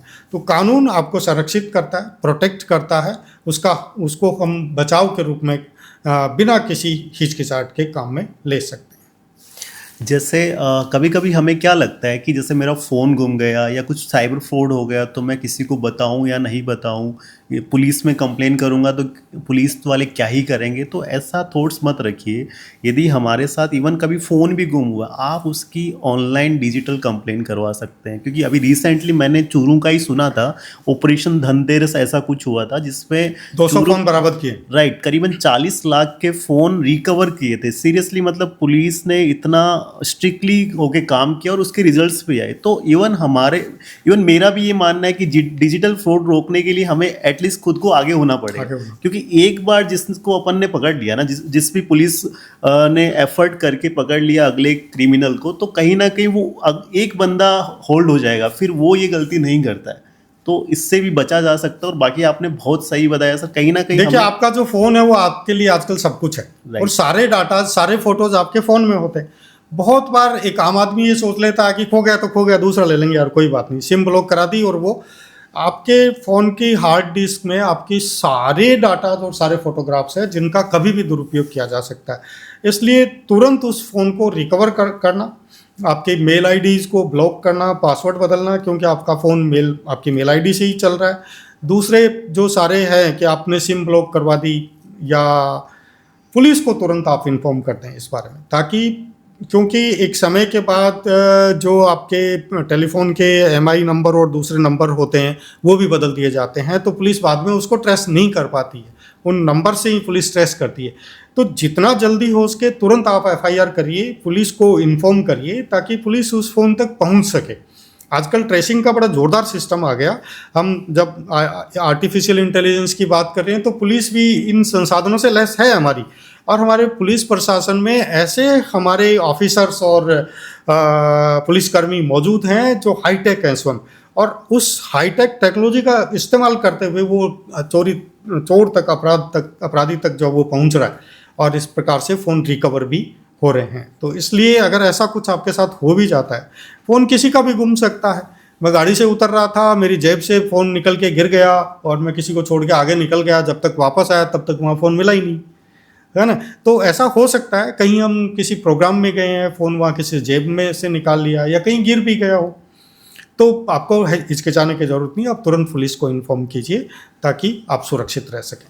और सर, जैसे अभी आपने बताया कि कल को कोई बैंक से ट्रांजैक्शन पैसे निकाल लिए, तो उस केस में कंप्लेन कहाँ करनी है? पुलिस में करनी होती है, बैंक में करनी होती है? दोनों जगह। बिल्कुल सही कहा आपने, क्योंकि ये फाइनेंशियल फ्रॉड है तो पुलिस के पास तो हम जाएंगे ही जाएंगे। बैंक वाले के पास, अच्छा, अभी ऐसा भी है कि बैंक्स जो है वो अपनी इंटरनेट बैंकिंग को सिक्योर कर रही है और ज़्यादा। यहाँ तक कि कोर्ट ने तो ये कहा है कि अगर आपके खाते से कोई फ्रॉडुलेंट होता है, बिना ओटीपी के या बिना लिंक के अगर ट्रांजैक्शन हो जाता है, तो बैंक विल बी रेस्पॉन्सिबल। इसके लिए बैंक रेस्पॉन्सिबल होगा। आपकी ड्यूटी है कि आप बैंक को इन्फॉर्म करें कि मेरे खाते से ये पैसे निकले जो कि ट्रांजैक्शन मैंने नहीं किया। तो बैंक उस खाते को लॉक करेगी, सीज करेगी, ताकि दूसरा जो है वो कोई ट्रांजैक्शन नहीं करे, फ्रॉड नहीं हो। और पुलिस जो है वो उस चोर तक पहुंचने की कोशिश करेगी और आपकी जो अमाउंट है उसको रिकवर करने का प्रयास करेगी। ओके। तो दोनों जगह नहीं, और जैसे अभी कई बार हमें सुनने को मिलता है, न्यूज़पेपर में देखते हैं, किसी ने जैसे मान लिया कि मैंने आपके अकाउंट में फ़ोन पे कर दिया और ऐसे चेन सिस्टम से फिर आपका अकाउंट पूरा ही फ्रीज कर दिया, और आपके अकाउंट में मान लीजिए कि एक्स अमाउंट है, लेकिन उन्होंने पूरा एक्स का एक्स ही फ्रीज कर दिया, जबकि वो फ्रीज अमाउंट मान लो कि 10 रुपये ही था। तो उस केस में ये ऐसा क्यों हो रहा है? मतलब आरबीआई एक साइड बोल रहे हैं कि आप उतना ही फ्रीज कर सकते हैं जितना आपका रिकवर करना है, बट ऐसे में जैसे आपको तो समस्या होगी, आपका तो कोई लॉस, मतलब आपका तो कोई उसमें कनेक्टिविटी नहीं थी और आप बिना काम के फंस गए। देखिए, जो फ्रॉड पर्सन्स होते हैं वो बहुत एडवांस होते हैं और एडवांस टेक्नोलॉजी का इस्तेमाल करते हैं। एक फ़ोन पे के माध्यम से वो आपके डाटा सारे ले लेते हैं। फ़ोन पे के माध्यम से आपके बैंक अकाउंट और बैंक के डिटेल में चले जाते हैं वो लोग। तो एक तरह से देखिए, सीधी सी बात है कि आप जो फ़ोन को इस्तेमाल कर रहे हो अपने को, वो बाद में वो करने लग जाता है। ओके। आप देखते हो कि व्हाट्सएप दूसरों के मोबाइल में चल रहा है, आपका व्हाट्सएप दूसरों के मोबाइल में चल रहा है। तो जब लोग इस तरह से हैक करते हैं तो वो फ़ोन पे को भी किसी प्रकार से हैक करते हैं और उसके आधार पर आपकी सारी जानकारी उसके पास चली गई। तो अब देखिए, हम लोग क्या है, बहुत बार हमारे जो पिन हैं वो सेव करके रखते हैं, राइट। है ना? तो जब आपके पिन सेव और उसके पास पहुंच गए वो, तो वो उसका इस्तेमाल क्यों नहीं करेगा? ट्रू, बिल्कुल सही बोल रहे हैं आप। है ना? तो देखिए, जो फ्रॉडर्स होते हैं वो आजकल जो इस प्रकार की टेक्नोलॉजी को, क्योंकि आईटी इनेबल्ड लोग ही ऐसा अपराध कर रहे हैं। और मज़े की बात यह है कि आपने कहा, जैसे शुरू में कहा कि जो पढ़ा लिखा आदमी है उसके साथ तो ऐसा हो ही रहा है, जो पढ़ा लिखा नहीं है, जो मोबाइल इस्तेमाल कर रहा है, उसके साथ भी ऐसा हो रहा है। मैं आपको ये कहना चाहूँगा कि 8वीं फेल लोग इतने एक्सपर्ट हो जाते हैं इस मोबाइल में कि वो ऐसे फ्रॉड करने लग जाते हैं। मैं राजस्थान सरकार को धन्यवाद देना चाहूँगा कि राजस्थान सरकार ने अभी एक विशेष अभियान चला करके भरतपुर अलवर जिले के ऐसे कितने ही अवयस्क बच्चों को पकड़ा है, 8वीं फेल बच्चों को पकड़ा है, जिनके पास 200-200 करोड़ की प्रॉपर्टी है, कि वो फ्रॉड करके ही या इस प्रकार से इंटरनेट बैंकिंग और मोबाइल के माध्यम से लोगों को ब्लैकमेल करके ही ऐसे पैसे जो वो अपने खाते में ट्रांसफ़र कर लेते हैं। तो एक अभियान चलाया गया और पुलिस प्रशासन ने बड़ा अच्छा काम किया कि वहाँ से काफ़ी लोगों को खदेड़ दिया गया है। जो यूपी बंगाल से लोग आके यहाँ इनके साथ जुड़ गए थे, फर्जी सिम आवंटित करवा लाते थे, बंगाल से आती थी, बिहार से सिम आती थी, काम डीग में लिया जा रहा है या अलवर के मेवात इलाके में लिया जा रहा है। तो ऐसे कितने ही चीटर्स को जो गवर्नमेंट ने पकड़ा है और उनको पाबंद किया है, अभी बहुत सारे लोग उसमें जेल में भी है। तो उससे दूसरे लोग जो है वो सीखेंगे कि अगर ऐसा हम करेंगे तो हमें भी जेल जाना पड़ सकता है। तो सामान्यतः दूसरे लोग भी ऐसा नहीं करेंगे। तो धीरे धीरे करके गवर्नमेंट भी इसमें बिल्कुल, गवर्नमेंट बहुत अच्छा काम कर कर रही है। रही जैसे है। आपने लोकेशन बताया, अलवर में एक तिजारा लोकेशन है, दिल्ली पहाड़गंज, ऐसे लोकेशंस पे काफ़ी सारे फ्रॉड्स के न्यूज़ पढ़ते ही हैं। मतलब इवन ये मीडिया मान में लीजिए आती कि रहती है। न्यूज़पेपर में ये ऐसा आता ही रहता है। भरतपुर का तो पिछले टाइम में मेरे ख्याल से राहुल प्रकाश जी जो वहाँ हैंडल कर रहे थे पुलिस का पूरा कंट्रोल, तो उन्होंने बहुत बड़े बड़े स्कैम पकड़े थे वहाँ पे। तो सीरियसली ये काफ़ी कुछ अच्छा वहाँ कर से रही है। काफ़ी कुछ हो रहा था। अच्छा कर रहे हैं सर। अभी जैसे आपने साइबर फ्रॉड की मल्टीपल बातें बताई, उनके सॉल्यूशन भी बताए, बट थोड़ा सा जैसे डीपली जाना चाहेंगे जो अभी क्या ऑलरेडी पब्लिक फेस कर रहे हैं। जैसे मैं हनी ट्रैप की बात करता हूँ, तो आजकल क्या हो रहा है कि वीडियो कॉल आता है और सामने कोई लड़की होते हैं, वो न्यूड फोटोज में होते हैं और वो फिर उसके साथ वीडियो स्क्रीन रिकॉर्ड कर लेते हैं। अब उस केस में क्या है कि इवन कोई एज्ड पर्सन है और कोई छोटा भी पर्सन, तो वो डर के मारे क्या करता है कि उनके वीडियो रिकॉर्ड में वो ब्लैकमेलिंग करते हैं, पैसे लेते हैं, और इस कारण से वो सामने से बताते भी नहीं है कि कहीं मान लो पुलिस कंप्लेन की तो बदनामी होगी। तो इसको आप डीपली बताओ कि हम इसमें लॉ की मदद से, पुलिस की मदद से कैसे बच सकते हैं और ये फ्रॉड ना हो उसके लिए भी क्या करें। Very good question. आज हमारी सोसाइटी में एक बहुत बड़ी प्रॉब्लम के रूप में ये चीज़ें सामने आ रही है। अभी एक उदाहरण से मैं इसको शुरू करूंगा। आप लोगों ने सोशल मीडिया पे, न्यूज़पेपर्स में पढ़ा होगा कि अलवर के एक पुलिस अधिकारी इसकी चपेट में आ गए। तो एक महिला जो है वो उनके संपर्क में आके व्हाट्सएप के माध्यम से उनसे चैटिंग करती है, उनके क्लोज होती है और उसके बाद में उनसे पैसे ऐंठना शुरू कर देते हैं। तो लाखों रुपए उनसे ले चुकी, वो लगभग 16 लाख रुपए ले चुकी और उसके बाद में 20 लाख की और डिमांड करने लगी। तब आदमी मरता क्या नहीं करता। जैसा कि हमने पहले भी डिस्कस किया कि ऐसे मामलों में बहुत सारे लोग सुसाइड तक कर लेते हैं, क्योंकि सोसाइटी में अपना इस प्रकार का, हालांकि वो शायद हो सकता है कि वो गलत ना रहा हो और वो महिला ही उसको फंसाने में लगी हुई हो। हनी ट्रैपिंग का सीधा सीधा मतलब ही यही होता है कि वो फंसा रही है उसको। तो एक आम आदमी जो है वो ऐसे लोगों के चपेट में आ जाता है। तो जब पुलिस अधिकारी चपेट में आता है तो आम आदमी तो आराम से आ सकता है। तो जब ऐसी स्थिति हो, दूसरा आप देखिए कि इस प्रकार के जो फ्रॉडर्स होते हैं वो ज़्यादा, जैसे ओल्ड एज के लोग हैं और जो पैसे वाले हैं उनको ज़्यादा फंसाने का प्रयास करते हैं, क्योंकि उनका ये मानना है कि वो जैसे रिटायरमेंट के बाद या ओल्ड एज में आदमी ज़्यादा फ्री रहता है तो उनकी चैटिंग पे और वो ज़्यादा ध्यान देगा। और कई बार जो व्यक्ति को इस प्रकार से लुभाया जाता है तो वो व्यक्ति जो है वो उनके चक्कर में आ जाता है किसी न किसी प्रकार से। तो दो उदाहरण जैसे मैंने बताया कि कोटा में एक ओल्ड एज व्यक्ति के साथ ऐसा हुआ और एक 22 साल की महिला ने जो उसको हनी ट्रैपिंग के माध्यम से, अभी पिछले दिनों हमारे यहाँ चूरू में भी एक इस प्रकार का केस हुआ जिसमें एफआईआर हुई, बाकायदा वो महिला पकड़ी गई। तो जब प्रोटेक्शन की बात कर रहे हैं, हम संरक्षण की बात कर रहे हैं, कानून की बात कर रहे हैं, तो इस पॉइंट पे हम आना चाहेंगे कि देखिए पुरानी आईपीसी और वर्तमान में जो भारतीय न्याय संहिता है इसके बारे में पर्याप्त प्रावधान करती है, ठीक है। दूसरा आईटी एक्ट तो है ही, आईटी एक्ट का तो मामला ही बन रहा है। सबसे पहले जब आप आईटी के माध्यम से, व्हाट्सएप के माध्यम से या फेसबुक के माध्यम से या दूसरे सोशल मीडिया के किसी ऐप्स के माध्यम से आप इस प्रकार की फ्रॉडिंग कर रहे हो, आजकल तो ये पर्सनल ऐप भी बना के इस प्रकार की चैटिंग भी करते हैं, तो वो भी इसमें शामिल है। It's a part of fraud कि आप किसी भी प्रकार से इस प्रकार से हनी ट्रैपिंग कर रहे हो कि एक महिला आती है और उससे चैट करती है, उसके बाद में न्यूड वीडियोज़ दिखाती है, उसकी रिकॉर्डिंग कर लेती है, फिर कहीं ना कहीं इसमें वो डीफेक्ट भी का मामला भी शामिल कर लेते हैं, जो ज़्यादा एडवांस लोग होते हैं वो, तो इस तरह से उनकी रिकॉर्डिंग करके और उसके बाद उससे पैसे मांगना शुरू कर देते हैं। चूँकि व्यक्ति एक सोसाइटी का हिस्सा होता है, वो जिस व्यक्ति को हनी ट्रैप किया जा रहा है वो एक संभ्रांत व्यक्ति होता है, वो सोसाइटी में अपना ये एक बद रूप में के रूप में जाना नहीं चाहता, चाहे वो गलत ना हो, लेकिन फिर भी वो अपने आप को प्रोटेक्ट करना चाहेगा कि कुछ दे लेके अगर मामला निपट जाए तो। लेकिन ऐसे लोगों की डिमांड तो बढ़ती चली जाएगी, पहले आपने 1 लाख ले लिए, फिर 5 लाख मांग लिए, फिर 20 लाख मांग लिए, तो अल्टीमेटली उस व्यक्ति का यहाँ तक कि बैंक अकाउंट भी खाली हो जाता है। वो चाहे कोई भी हो, चाहे एक स्टूडेंट हो, स्टूडेंट्स में भी ऐसे मामले बहुत सारे हो रहे हैं। आज हम सीकर और कोटा की बात करते हैं तो वहाँ इस प्रकार के गिरोह काम कर रहे हैं। पेरेंट्स से विशेष करके मैं यहाँ ये बताना चाहूँगा कि ऐसे पेरेंट्स जिनके टीनेजर बच्चे कोचिंग क्लासेस में बाहर पढ़ रहे हैं, उन पे बहुत अधिक सावधानी की आवश्यकता है और सबसे ज़्यादा ध्यान देने की आवश्यकता है वो उनके मोबाइल्स पे ध्यान देने की आवश्यकता है। ऐसे गैंग सक्रिय हो गए हैं जो यहाँ तक कि स्मेक भी पिलाते हैं बच्चों को और हनी ट्रैप भी करते हैं। ऐसी गर्ल्स, कोटा में ऐसे कई गिरोह पकड़े गए हैं जिसमें टीनेजर गर्ल्स को उन स्टूडेंट्स के साथ लॉन्च किया जाता है बाकायदा फ्रॉड करने के लिए। और चूंकि बच्चा उस अवस्था में भोला भाला होता है और पेरेंट्स की एक बहुत बड़ी उम्मीद भी होता है, इसलिए पेरेंट्स बच्चा जितने पैसे मांग रहा है उतना दे रहा है। तो ऐसी गर्ल्स जो है ऐसे स्टूडेंट्स के साथ व्हाट्सएप चैट करके या वीडियो बना के फिर उसको ब्लैकमेल करना चाहती है। तो ऐसी स्थिति में जैसे हम देख रहे हैं कि कितने ही स्टूडेंट्स सुसाइड भी कर लेते हैं। कुछ बोल्ड स्टूडेंट्स होते हैं वो अपने पेरेंट्स को या दोस्त को बता देते हैं और कुछ और बोल्ड स्टूडेंट्स होते हैं वो पुलिस तक भी पहुंच जाते हैं।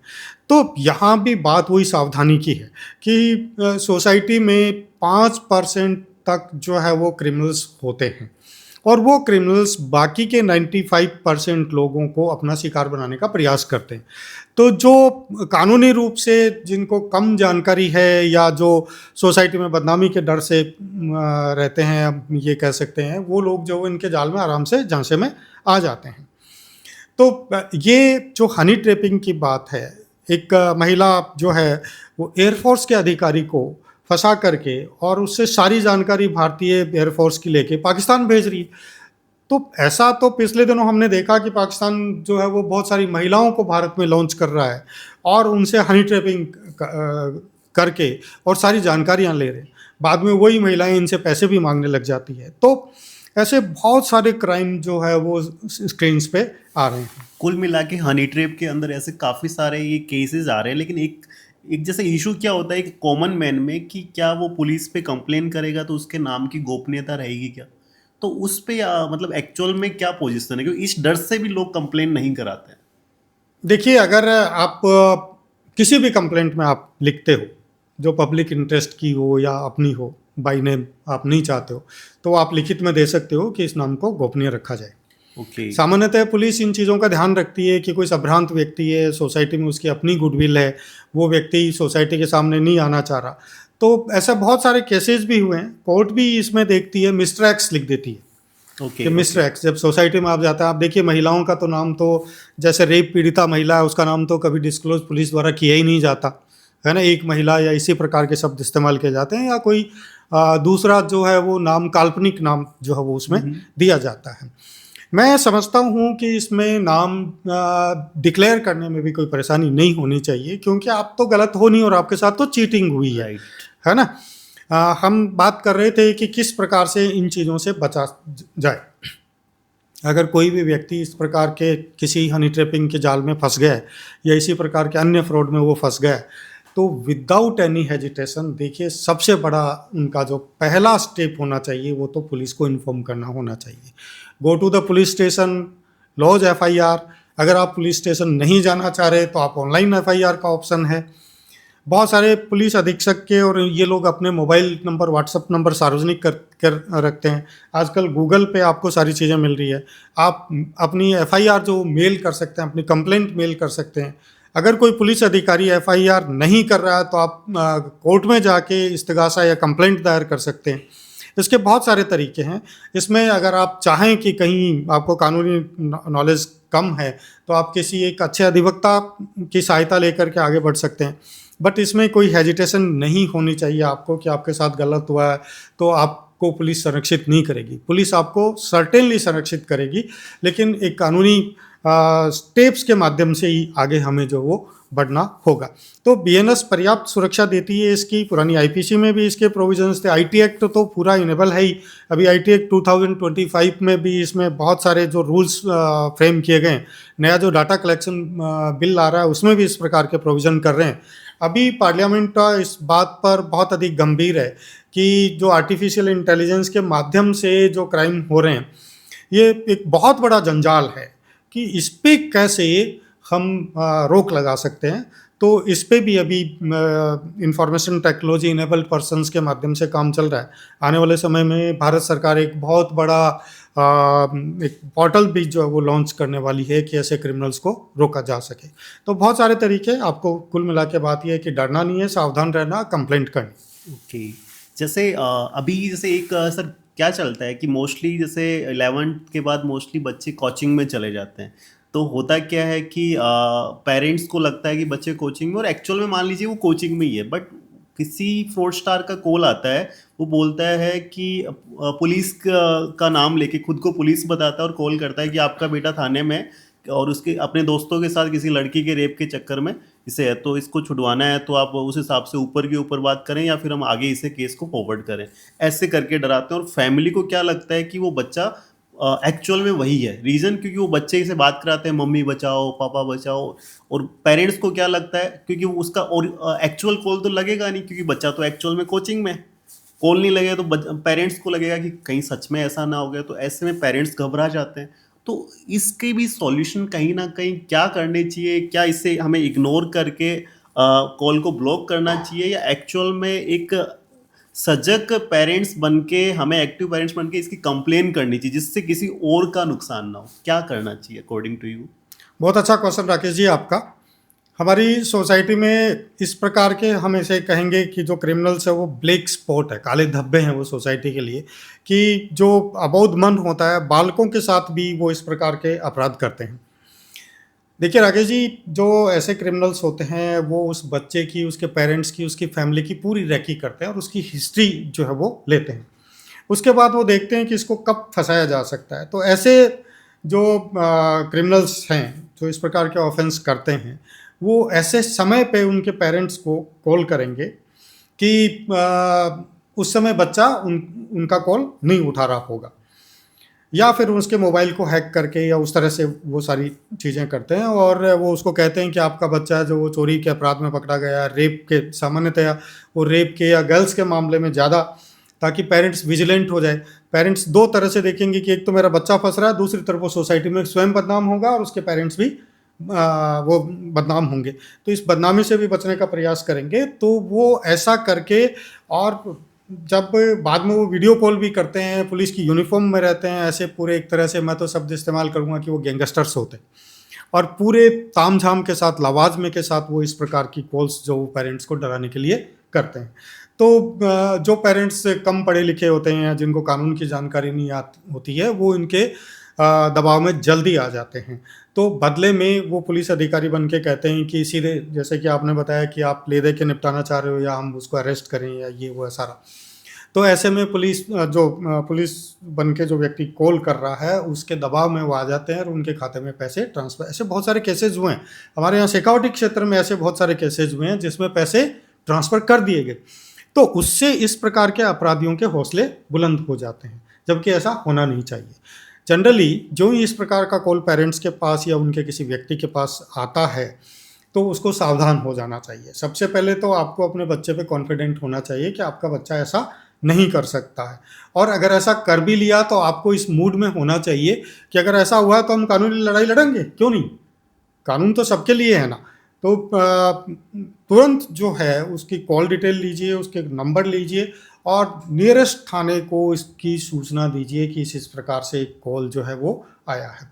इसी दौरान अपने रिलेटिव्स के माध्यम से या उस स्टूडेंट के फ्रेंड्स के माध्यम से कांटेक्ट करने की कोशिश करें कि वो बच्चा वास्तव में कहाँ है। तो आप विजिलेंटली काम करेंगे, चारों तरफ अपने सर्किल का इस्तेमाल करेंगे तो बहुत जल्दी आपको पता चल जाएगा कि आपका बच्चा सेफ है और उसने ऐसा कोई क्राइम नहीं किया है। लेकिन फिर भी जो शातिर अपराधी करते हैं वो कंट्रोल में नहीं आने देते हैं, तो हमें निश्चित रूप से पुलिस का सहारा लेना चाहिए, एफआईआर लॉज करवानी चाहिए और पुलिस जो है वो निश्चित रूप से इसमें आपकी सहायता करेगी और एक जल्दी ही जो है वो सारे जो है वो उस अपराधियों की पोल खुल जाएगी। एक सर, जैसे क्या होता है कि आज के दिन एक साइड तो पूरा market online digital e commerce की साइड बढ़ रहा है और एक साइड ऑफलाइन। ऑफलाइन में तो क्या होता है कि हम फिजिकल हैं तो वहाँ फ्रॉड नहीं होते, लेकिन ऑनलाइन ई कॉमर्स फ्रॉड भी बहुत बड़े स्केल पे होने लग गए हैं। किसी में लॉजिस्टिक फ्रॉड हो जाता है, किसी में ट्रांजैक्शन ऐसी वेबसाइट से कर लिया जहाँ फिर उसके बाद ना उस पर कस्टमर केयर से कॉल पिक होता ना कुछ और। तो ऐसे फ्रॉड से कैसे बचा जाए? ये भी बहुत शानदार क्वेश्चन है राकेश जी आपका। आजकल हम लोग इनसे जल्दी इस प्रकार की चीज़ों में फंस जाते हैं। एक छोटे से उदाहरण से मैं शुरू करूँगा। मैं खुद इससे पीड़ित हुआ। मैंने ऑनलाइन जो है वो एक शर्ट देखी। ओके। शर्ट की कॉस्ट थी 3,000 रुपये। मुझे वो कलर और वो उसकी डिज़ाइन पसंद आई तो मैंने ऑर्डर कर दिया और पेमेंट भी कर दिया। लेकिन जब वो शर्ट आई, मैंने वो शर्ट ले ली, डिलीवरी मैन चला गया, बाद में मैंने उसको खोल के देखी तो वो शर्ट 300 रुपये की बनी थी। इतना रद्दी कपड़ा कि मैंने मेरे जीवन में कभी पहना ही नहीं और मैं सोच भी नहीं सकता कि वैसी शर्ट पहनूंगा। It's a fraud, totally fraud, कि आपको फर्जी वेबसाइट्स और फर्जी उनके माध्यम से जो है वो हाईलाइट किया जाता है। तो आप जो उसके चक्कर में आ जाते हो तो आपको जो 3,000 रुपये की वस्तु मिलनी चाहिए थी वो 300 रुपये की मिली। तो एक तो ये साइबर फ्रॉड तो है ही है, ये कंज्यूमर फ्रॉड भी है। इस तरह के बहुत सारे केसेस आप लोग देखते होंगे कि आपने ऑनलाइन लैपटॉप खरीदा और लैपटॉप नहीं आके उसमें लैपटॉप की साइज़ का एक पत्थर आ रहा है। ये फ्रॉड कंपनियां ही करती हैं। तो हमें वास्तव में जो है वो ध्यान रखना चाहिए कि जब हम शॉपिंग कर रहे हैं तो किसी अथॉराइज्ड कंपनी से ही करें, है ना। कंपनीज की बात आई तो हम कैसे जानें कि ये कंपनी जो है वो सही कंपनी है या नहीं, सिक्योर कंपनी है या नहीं। इसमें जो सबसे इम्पोर्टेंट बात है, जो हमें देखने वाली बात है, वो ये कि जब हम किसी कंपनी, क्योंकि फर्जी कंपनियां भी बहुत सारी काम करती है ऐसी, तो कंपनी की वेबसाइट पे जाके देखें कि वो कंपनी सही है या नहीं। और इसको देखने का सबसे अच्छा तरीका है कि कंपनी की वेबसाइट में जो सबसे पहले जहाँ से वेबसाइट स्टार्ट होती है, हम देखते हैं कि HTTP है ना। तो एक तो होता है HTTP और एक होता है HTTPS। हमें उस कंपनी से माल खरीदना है जिसके नाम से पहले HTTPS लिखा है, यानी S मीन्स सिक्योर। तो हमेशा ये ध्यान रखना है कि सिक्योर कंपनी से ही हमें ट्रांजैक्शन करना है। जैसे अमेजन है, हम लोग देखते हैं, या आपकी ये स्विगी है, इस प्रकार की बहुत सारी कंपनी है। हमारे राकेश जी तो खुद इस मामले में बहुत एक्सपर्ट हैं और Jabers.com के नाम से पूरे इंडिया में जो है ये ऑनलाइन बिजनेस कर रहे हैं। और मुझे पता है कि आज तक इनकी कंपनी के साथ न इनके साथ कोई इस प्रकार का कोई केस दर्ज हुआ कि कहीं कोई फ्रॉड हुआ हो। तो इनसे हम प्रेरणा लें। अभी आप देखिए कि इतनी बड़ी कंपनी कैसे सिक्योर वे में काम कर रही है कि करोड़ों रुपए का टर्नओवर है, और जो अमेजन जैसी कंपनियां इनके संपर्क में कि पार्टनरशिप करें। तो हमें वास्तव में जो ध्यान देने वाली बात है कि जेबर्स जैसी कंपनी के से हम ट्रांजैक्शन करें, अमेज़न जैसी कंपनी से ट्रांजैक्शन करें, लेकिन कभी भी इनसे मिलते-जुलते नाम वाली कंपनी से किसी प्रकार का ट्रांजैक्शन हम नहीं करें। तो हमें ध्यान रखना है कि कंपनी सिक्योर हो, उसकी वेबसाइट देखें, वेबसाइट पे जाके देखें। अगर आपको ऐसा लगे कि कंपनी सही नहीं है तो कस्टमर केयर नंबर होते हैं, कस्टमर केयर नंबर पे कॉल करके आप देखें, तभी उससे ट्रांजैक्शन करें। दूसरा, इसमें आजकल जो परचेज करने का है कि आप माल परचेज कर रहे हो, आपने पैसे का भुगतान कर दिया, माल आया ही नहीं, या डुप्लीकेट माल आ गया, कम माल आया, माल भेज नहीं रहा है, तो ये भी एक प्रकार का फ्रॉड ही होता है। हम कानून का रास्ता पकड़े उससे पहले कुछ सावधानियां मैं आपको बता देना चाहूँगा कि एक तो जैसे मैंने बताया कि आप रीपरचेज जैसे चक्कर में नहीं फंसें कि आप माल एक दूसरे से ले रहे हैं और दे रहे हैं, या कोई तीसरा व्यक्ति तीसरे स्थान पे माल भेज रहा है। इसमें फ्रॉडर्स जो है वो आपके एड्रेस को चेंज करेंगे, सिर्फ आपकी वेबसाइट पे जाके, जैसे आपका चूरू का एड्रेस था तो चोमू का एड्रेस कर दिया, या जयपुर का एड्रेस है तो जोबनेर का एड्रेस कर दिया, तो माल उसके जोबनेर के एड्रेस पे चला जाएगा। पेमेंट तो आपने जयपुर वालों ने किया है और माल जो है वो वहाँ चला जाएगा। इस प्रकार के फ्रॉड्स भी जो वो आजकल बेसिकली जो कंपनीज के साथ डील विद करते हैं, और ऐसे जो फ्रॉडुलेंट पर्सनस होते हैं वो इस प्रकार की डील करते हैं। तो ऐसे लोगों से हमें सबसे पहले तो सावधान रहना है, यानी सावधानी हटी और दुर्घटना घटी वाली बात बिजनेस में भी है। और दूसरा, अगर कल को आपके साथ ऐसा हो भी जाए तो वही सीधी सी बात है कि अगर आप ई कॉमर्स कर रहे हो, ई कॉमर्स के माध्यम से ट्रांजैक्शंस कर रहे हो, तो ये सीधा सीधा साइबर फ्रॉड है आपका। और जब साइबर फ्रॉड है तो एक तो जो वेबसाइट आपको स्क्रीन पे डिस्प्ले होगी cybercrime.gov.in, इस पे आप तुरंत जो है वो मेल कीजिए। 1930 नंबर टोल फ्री नंबर है, उस पे आप अपनी कंप्लेंट कीजिए। और इसका खुद का जो है वो साइबर क्राइम का पोर्टल भी है। एक चीज़ और मैं आपको यहाँ बता देना चाहूँगा कि आजकल पूरे देश में हर जिले में साइबर सेल बनी हुई है, और वो साइबर सेल यही काम करती है, चाहे वो मोबाइल पे हुआ हो, इंटरनेट के माध्यम से हो, कंप्यूटर के माध्यम से हो। अगर आपके साथ फ्रॉड हुआ है तो साइबर सेल जो है वो पुलिस की, उसमें आईटी इनेबल्ड लोग बैठे रहते हैं, बहुत हाईटेक पर्सन्स बैठे रहते हैं, जो इस प्रकार के फ्रॉड लोगों की गिरबान तक पहुंचने में बहुत अधिक देर नहीं लगाते हैं। इसलिए कभी हेजिटेट मत होइए, एफआईआर लॉन्च कीजिए, कंप्लेंट कीजिए और उस फ्रॉडर्स तक पहुंचने का प्रयास कीजिए, और न केवल उनकी कंप्लेंट करें। अगर सही समय पर आपने कंप्लेंट की है तो पुलिस बहुत जल्दी उन तक पहुंचेगी और आपके साथ जो फ्रॉड हुआ उसको रिकवर भी करने का प्रयास करेगी। तो इस तरह से जो है पुलिस स्वयं जो है वो विभिन्न धाराओं में उसके खिलाफ मामला दर्ज करेगी, चाहे वो बीएनएस हो या दूसरा आईटी एक्ट हो हमारा, और उसी के अंतर्गत उसको गिरफ्तार करेगी और जेल भेजेगी। तो इसलिए सावधान रहिए, सुरक्षित रहिए। सर ये सारा कुछ अपन ने डिस्कस किया। अब मतलब सिंपल सा है, जैसे आप एक लॉ कॉलेज की प्रिंसिपल है, मतलब कोई पर्सन लॉ क्यों करे, और मतलब ये सब चीज़ें करने के लिए कहीं ना कहीं एक पेन पर्सन की जो हेल्प होती है वो लॉयर की होती है।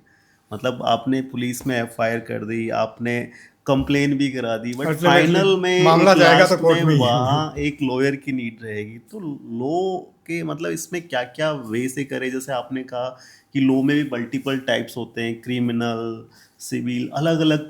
एक्चुअली मुझे इतना नॉलेज नहीं, बट ये मैं आपसे पूछना चाहूँगा कि जिससे ये वीडियो अपना जब दर्शक देखे तो उनके मन में हो कि हाँ, लॉ को मैं एज ए ये ना समझूं कि एक मैं सिर्फ डिग्री ले रहा हूँ, ये मेरा एक फ्यूचर करियर प्रोफेशन बनने वाला है, वो भी एक हाई लेवल।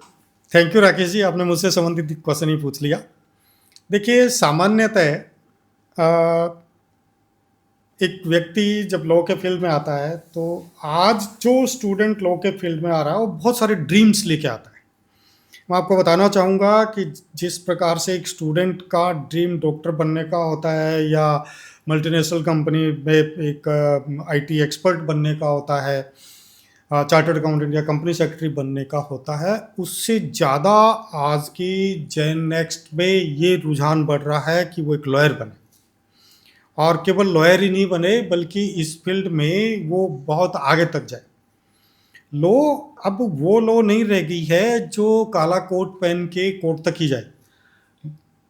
लो अब एक इंटरनेशनल लेवल पे ग्लोबली जॉब क्रिएटर बन गया है। हम बात करेंगे आर्बिट्रेशन की, हम बात करेंगे इंटेलेक्चुअल प्रॉपर्टी राइट्स की, हम बात करेंगे कॉपीराइट की या साइबर लॉज की, है ना। बहुत सारे ऐसे फील्ड हो गए जिसमें, देखिए, पहली बात तो ये है कि लॉ करके लॉयर बनना भी अपने आप में आज के ज़माने में बहुत बड़ी बात हो गई है। अभी अभी हमने साइबर क्राइम्स की बात की। अगर आप कहीं फंस गए हैं या जो क्रिमिनल फंस गया है वो भी बचना चाहेगा, उसको भी वकील की आवश्यकता पड़ेगी निश्चित रूप से। तो ये तो डिमांड हो गई है ऐसे लोगों की। सोसाइटी का एक बहुत ही सिविलाइज्ड पर्सन होता है एक एडवोकेट, एक नॉबल प्रोफेशन के रूप में, एक वकील के रूप में व्यक्ति जहाँ भी जाता है तो लोग कहते हैं आइए वकील साहब आइए। बाकी लोगों से प्रायोरिटी जो दी जाती है, पॉलिटिशियंस के पास जाइए, आप कलेक्टर के पास जाइए, एसपी के पास जाइए, तो आपको निश्चित रूप से तवज्जो दी जाएगी। तो एक गुडविल जो है वो सोसाइटी में आपकी बढ़िया बनेगी। तो इसके अतिरिक्त एक बार हम प्रैक्टिस को साइड में भी रख दें। हालांकि अगर एक एडवोकेट जो है वो हाई कोर्ट में जाता है या सुप्रीम कोर्ट में जाता है, आप देखेंगे कि हाई कोर्ट और सुप्रीम कोर्ट के एडवोकेट्स के पास सबसे ज़्यादा बड़ी नई चमचमाती गाड़ियाँ मिलेगी, सबसे बड़ी कोठियाँ उनके पास मिलेगी, एक बहुत अच्छी गुडविल उनको मिलती है। एक एडवोकेट बन के बाद में वो चुनाव भी लड़ता है, एमएलए एमपी बनता है, मिनिस्टर भी बन जाता है। तो एक बहुत आगे तक का स्कोप जो है वो होता है। आज एक सुप्रीम कोर्ट के लॉयर की फीस क्या मानते हो आप, है ना। कपिल सिब्बल साहब है हमारे, या राम जेठमलानी जी थे, या ये जो सीनियर एडवोकेट्स की, इनकी फीस लाखों में करोड़ों में। तो एडवोकेसी वो चीज़ नहीं है कि, हाँ ये बात ठीक है कि सोसाइटी में छोटे लेवल पे जो ट्रायल कोर्ट में या ताल्लुक लेवल पे जो एडवोकेट्स होती है उनकी फीस ज़रूर थोड़ी कम होती है, लेकिन आप में अगर इंटेलिजेंस ही है, आपको लॉ का नॉलेज है, आप लैंग्वेज आपकी बहुत अच्छी है, आपकी पर्सनालिटी बहुत अच्छी है, तो आप इस फील्ड में बहुत आगे तक बढ़ सकते हो। तो एक एज एन एडवोकेट भी इसका बहुत अच्छा करियर है। इसके अतिरिक्त अब ये फील्ड, जैसा कि मैंने बताया कि ग्लोबली जो है वो एक्सपांड हो गया है, और स्टूडेंट्स जो है वो, देखिए आज लीगल फील्ड में बहुत अधिक रिसर्च होने लग गए। तो आप यूएसए जाके, लंदन जाके, ऑक्सफोर्ड यूनिवर्सिटी में, या ऑस्ट्रेलिया सिडनी, अलग अलग जगह पर जाके रिसर्च कर सकते हो, प्रोफेसर बन सकते हो, ऑथर बन सकते हो। इसके अतिरिक्त अब जो नए फील्ड आए जैसे साइबर क्राइम आए, आने वाले समय में ऐसे साइबर एक्सपर्ट्स की बहुत ज़्यादा ज़रूरत पड़ेगी, फॉरेंसिक साइंस और साइबर एक्सपर्ट्स की। इंटेलेक्चुअल प्रॉपर्टी राइट में है, बौद्धिक संपदा का आ गया सारा का सारा। आर्बिट्रेशन एक बहुत नया फील्ड खुला है जिसमें आप एक आर्बिट्रेटर के रूप में एक प्रैक्टिसिंग एडवोकेट बन सकते हो, और लाखों रुपए आप घर पे बैठे कमा सकते हो, लैपटॉप पे बैठ के। कि आपको तो मीडिएशन करना है, आपको कंसिलिएशन करना है, तो उसमें भी आप लाखों रुपए कमा सकते हो। तो ऐसे जो बहुत सारे स्टूडेंट्स हमारे ऐसे होते हैं जो आर्मी में जाने का सपना रखते थे, लेकिन अभी उनकी एज ज़्यादा होने से वो आर्मी में नहीं जा सकते। उन लोगों के लिए भी लॉ में बड़ा एक अच्छा ऑप्शन है। JAG एक परीक्षा होती है एडवोकेट जनरल की, आर्मी की, जो है जज एडवोकेट जनरल। उसमें आप लॉ करके, अगर आप अविवाहित भारतीय हैं, तो एक कंपटीशन एग्ज़ाम के माध्यम से आप आर्मी में भी जा सकते हैं, जज बन सकते हैं। तो हर इंश्योरेंस कंपनी अपने लीगल मैनेजर्स रखती है, हर बैंकिंग कंपनी अपने लीगल मैनेजर्स रखती है जिनमें लाखों के पैकेज होते हैं।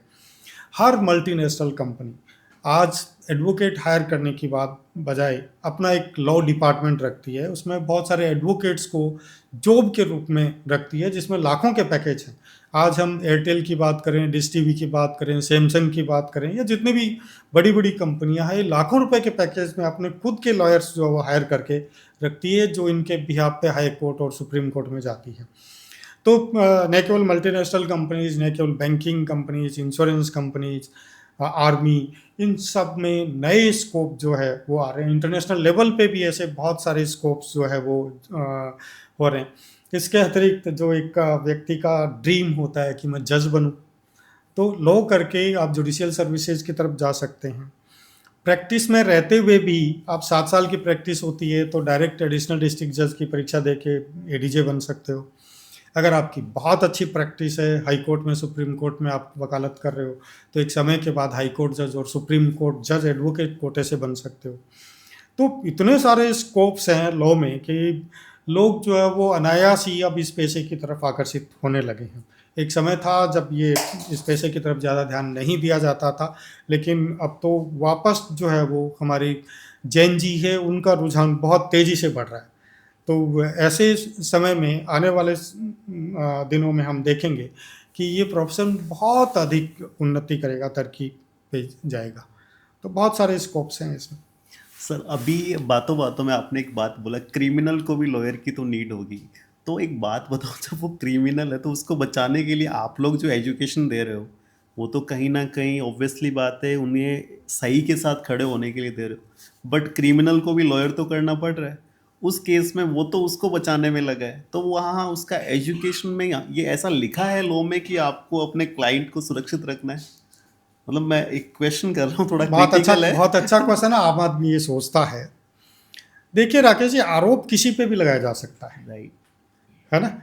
तो आरोप लगा दिया, मैं मेरे ऊपर कोई आरोप लगा दिया या आपके ऊपर कोई आरोप लगा दिया, आप जानते हो कि आप गलत हो, गलत नहीं हो, मैं जानता हूं मैं गलत नहीं हूं, प्रूव कौन करेगा इसको? एडवोकेट ही करेगा। कोर्ट में जब मामला जाएगा तो चूंकि कानूनी जानकारी हमें नहीं है, इसलिए हमें एडवोकेट की जरूरत पड़ेगी। तो वो एडवोकेट ही प्रूव करेगा कि वो गलत नहीं है और आप बाइज्जत बरी हो जाओ। दूसरा, जो क्रिमिनल है उसको पता है कि उसने क्राइम किया है। सोसाइटी में क्रिमिनल्स का कोई स्थान नहीं है, इस चीज़ को एडवोकेट भी जानता है। लेकिन सही को सही और गलत को गलत साबित करना एक एडवोकेट का कार्य होता है। क्या परिस्थितियां रही होगी, कैसे उसने क्राइम किया, या कोर्ट जो क्राइम किया उसके अकॉर्डिंग उसको सज़ा नहीं दे रही। मान लीजिए उसको 5 साल की सज़ा होनी थी और कोर्ट ने आजीवन कारावास दे दिया, तो वहाँ आपको एडवोकेट की ज़रूरत पड़ेगी नहीं पड़ेगी? पड़ेगी ना। एक जीवन भर कोर्ट में वो जेल में रहेगा या 3 साल 5 साल बाद बाहर आ जाएगा। तो हर पॉइंट पे। दूसरा ये कि जैसा ये मैंने बताया कि आरोप तो किसी पे भी लगाया जाता है। मर्डर एक्स ने किया और वाई पे आरोप लगाए जा रहे हैं, सजा वाई को हो रही है। तो एक अच्छा, दूसरा ये है कि एडवोकेट का प्रोफेशन ये है कि वो अपने क्लाइंट के लिए लड़ेगा। कि सीधी सी बात है कि आप अपना माल उस व्यक्ति को बेचोगे जो आपको पैसा दे रहा है। तो लीगल प्रोफेशन में जिस आपका जो क्लाइंट है, आप उसके पक्ष में बोलोगे और उसको सही साबित करने का प्रयास भी करेंगे। तो ये प्रोफेशनल चीज़ें हैं। एडवोकेट का काम जो है वो जो कोर्ट्स के सामने एविडेंसेस को रखना है ना, एविडेंसेस को क्रिएट करना, आर्ग्यू करना, कोर्ट को एक्चुअल पोजीशन से अवगत करवाना। निर्णय देने का कार्य कोर्ट का होता है, वकील का नहीं होता है। फांसी देने का कार्य कोर्ट करती है, वकील नहीं करती है। अगर कोर्ट देखेगी कोर्ट के सामने कौन से एविडेंसेस आए हैं, कौन से तर्क हैं, क्या बरामदगी हुई, इन सारी चीज़ों पे एक लंबी ट्रायल के बाद प्रोसीजरल मैटर से गुजरते हुए फिर कोर्ट किसी जजमेंट पे पहुंचती है। तो वकील न तो किसी को फांसी देता है न बचाता है, वो केवल अपने क्लाइंट की बात को कोर्ट के सम्मुख प्रस्तुत करता है, पैरवी करता है। सो सर, युवाओं के लिए आप क्या संदेश देना चाहेंगे जिससे यूथ मतलब आगे इस पे इम्प्लीमेंट करें, वो उनको कुछ मोटिवेशन के लिए कुछ ऐसा क्या बताना चाहेंगे जिससे इवन हमारे आज के इस पॉडकास्ट का उद्देश्य सिद्ध हो जाए? बहुत अच्छा क्वेश्चन है आपका राकेश जी। आज का युवा दिग्भ्रमित होता हुआ चला जा रहा है, दिशा विहीन होता हुआ चला जा रहा है।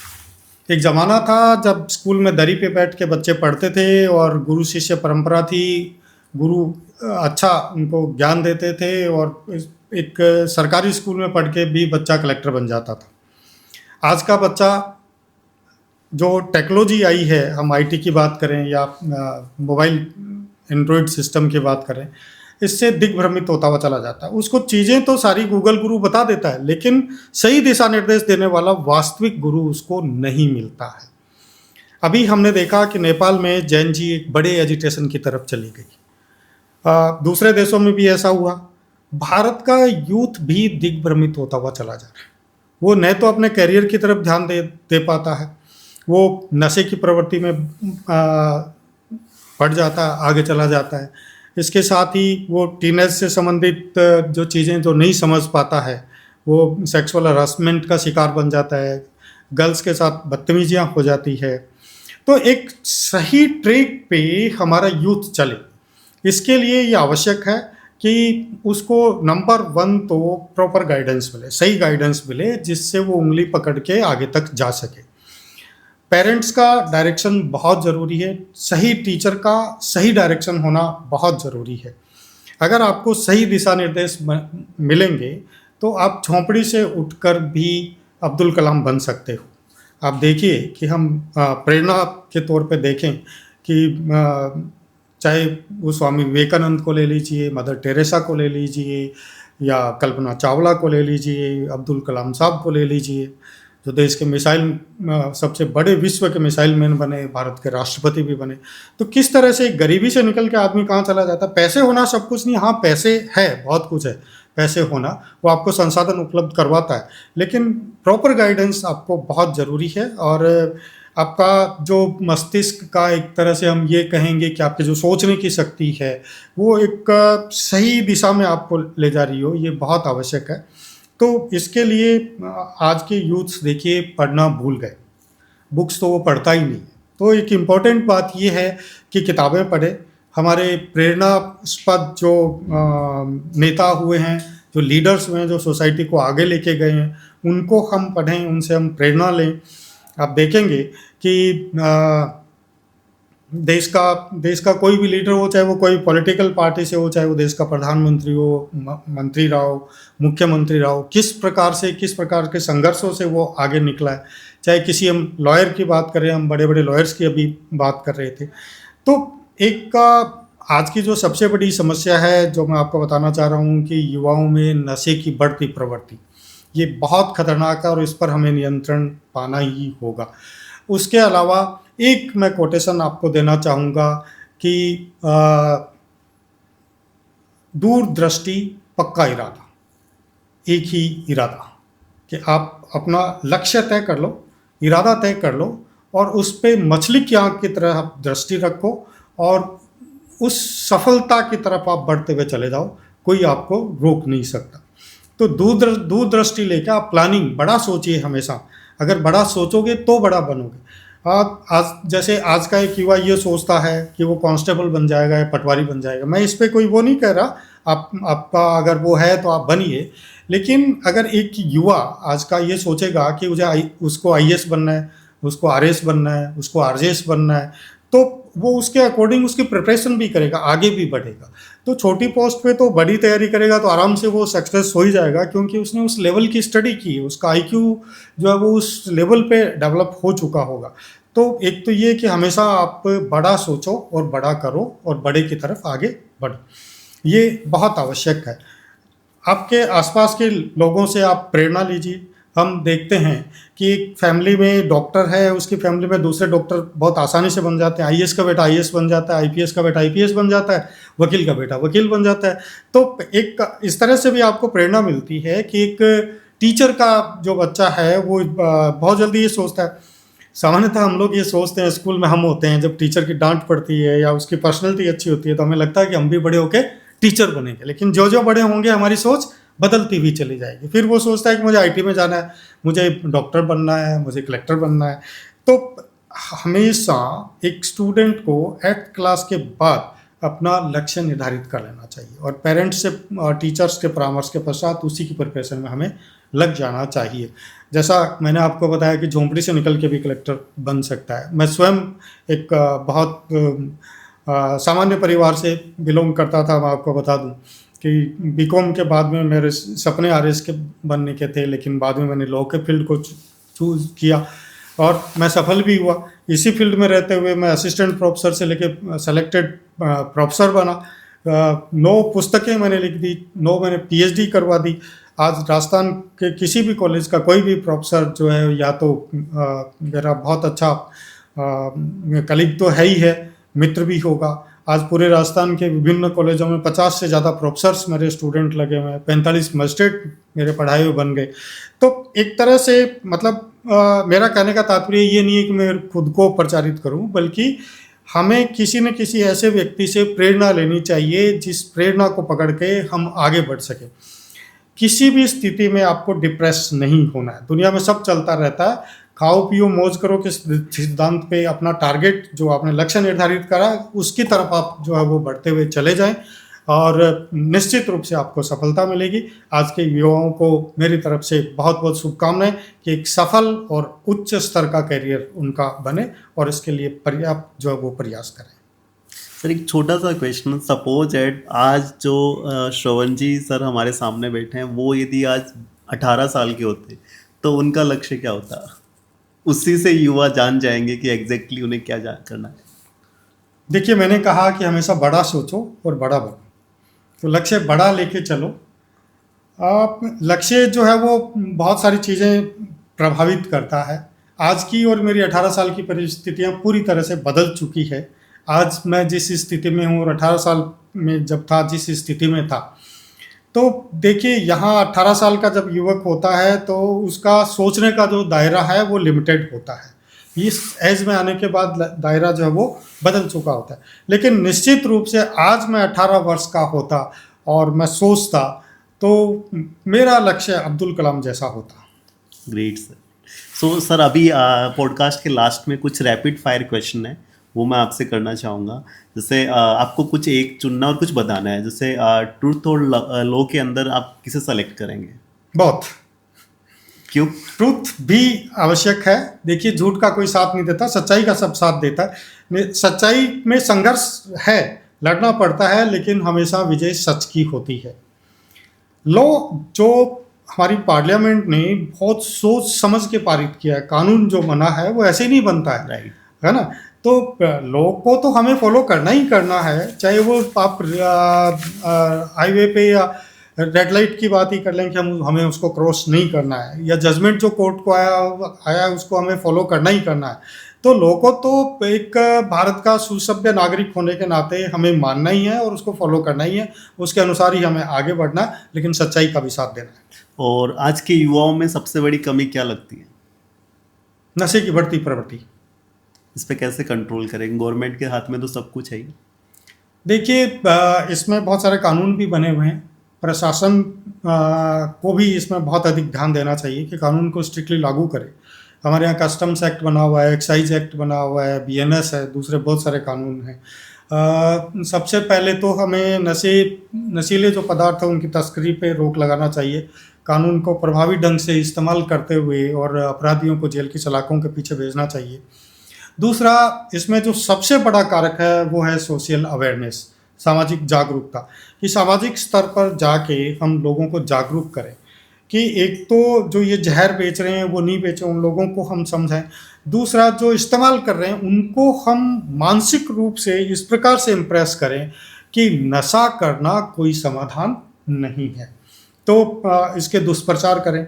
आप देखिए कि सुप्रीम कोर्ट ने तो यहाँ तक कह दिया कि आप एक सिगरेट की डब्बी है, उस पर पीछे की तरफ 100% का एडवर्टाइजमेंट होता है कि ये कैंसर का कारक है, लेकिन उसके बावजूद लोग नहीं चूक रहे हैं। आप देखेंगे कि सड़क पे शाम के टाइम एक 18 साल का युवक जो है वो धुएं के छल्ले निकालता हुआ जा रहा है।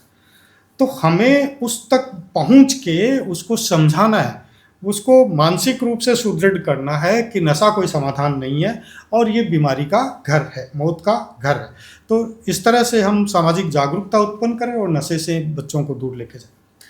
एक लॉ जो आप चेंज करना चाहो इंडिया में, मतलब जो एक होता है ना, एज ए प्रोफेसर आप काफ़ी कुछ चीज़ें लर्निंग कर चुके हैं, बच्चों को पढ़ाते भी हैं, उनसे हम लोग शिक्षा भी लेते हैं, तो आपके अकॉर्डिंग कुछ ऐसा जो लॉ? No change, no. हाँ, हम संशोधन की बात कर सकते हैं, अमेंडमेंट की बात कर सकते हैं। ऐसे बहुत सारे लॉज हैं, जो ऐसे बहुत सारे कानून हैं जिसमें सज़ा कम है, क्योंकि अब परिस्थितियाँ बदल गई है, समय बदल गया है। पेनल्टी, जैसे बहुत सारे लॉज में पेनल्टी है, कोई भी व्यक्ति 5,000 10,000 रुपये पेनल्टी दे के निकल जाता है। तो इन पर हमें विचार करना चाहिए कि केवल पेनल्टी समाधान नहीं है, बल्कि कठोर से देखिए, लॉ में 3 चीज़ें हैं कि हम इंटरप्रिटेशन ऑफ स्टैट्यूट में पढ़ते हैं कि स्ट्रिक्ट जो है वो पेनल्टी होनी चाहिए। अगर कोई व्यक्ति जैसे करों का वंचन करता है, टैक्स चोरी करता है, तो उसको कठोरतम सज़ा दी जानी चाहिए। अगर कोई मर्डर करता है तो उसको कठोरतम सज़ा दी जानी चाहिए, है ना।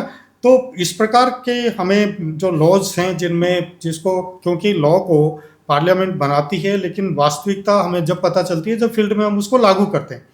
तो जो कमियां बाद में उन कानूनों में नज़र आती हैं उनको संशोधित करके हम नए सिरे से लागू करें ताकि कानून का सदुपयोग हो सके। एक क्वेश्चन है, जैसे आपने भी बताया कि मैं यदि 18 साल का होता तो मैं अब्दुल कलाम जी जैसा बनना। तो एक इमेजिनेशन क्वेश्चन है, ठीक है। सपोज एट आप एजुकेशन मिनिस्टर बनते हैं, तो आपका एक होता ना कि मैं ये चीज़ तो चेंज करूँ। देखिए, भारत में जो शिक्षा पद्धति है वो लॉर्ड मैकाले की दी हुई है। अभी नई सरकार न्यू एजुकेशन पॉलिसी 2020 लेके आई, 25 में उसको ग्राउंड पे उतारा गया है, लागू किया गया है। मैं युवाओं को एक ऐसी शिक्षा देना चाहता हूँ जो न केवल रोजगार परक हो बल्कि वो संस्कारमयी भी हो, जो बच्चों को पेरेंट्स का रिगार्ड करना सिखाए, जो टीचर्स का रिगार्ड करना सिखाए, जो नशे की प्रवृत्ति से दूर लेके जाए। जो हमारी ट्रेडिशनल एजुकेशन सिस्टम है उसका पुनर्भाव करना मैं चाहूँगा कि उसी के आधार पर हम नई तकनीक का इस्तेमाल करके और विश्व गुरु बन सकें। इस प्रकार की शिक्षा मैं चाहता हूँ। Great sir. और कोई एक favourite coat for justice? Justice delayed means justice denied.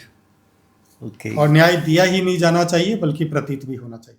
Thank you sir, आपका बहुत बहुत धन्यवाद। आप हमारे पॉडकास्ट में इतना अच्छा हमें समय दिया और आपने जो बताया, सीरियसली इवन साइबर फ्रॉड से रिलेटेड जो भी आपने प्रोसेस बताया कैसे बचें, और इनसे कहीं ना कहीं ये जब वीडियो रिलीज होगा तो दर्शकों को बहुत अच्छा भी लगेगा और वो पसंद भी करेंगे। और एज ए आप टीचर, एज ए पेरेंट्स हमारे यहाँ पॉडकास्ट में आए, उसके लिए भी बहुत बहुत धन्यवाद। बहुत बहुत धन्यवाद राकेश जी, आपका बहुत बहुत धन्यवाद और आभार कि आपने मुझे अवसर दिया।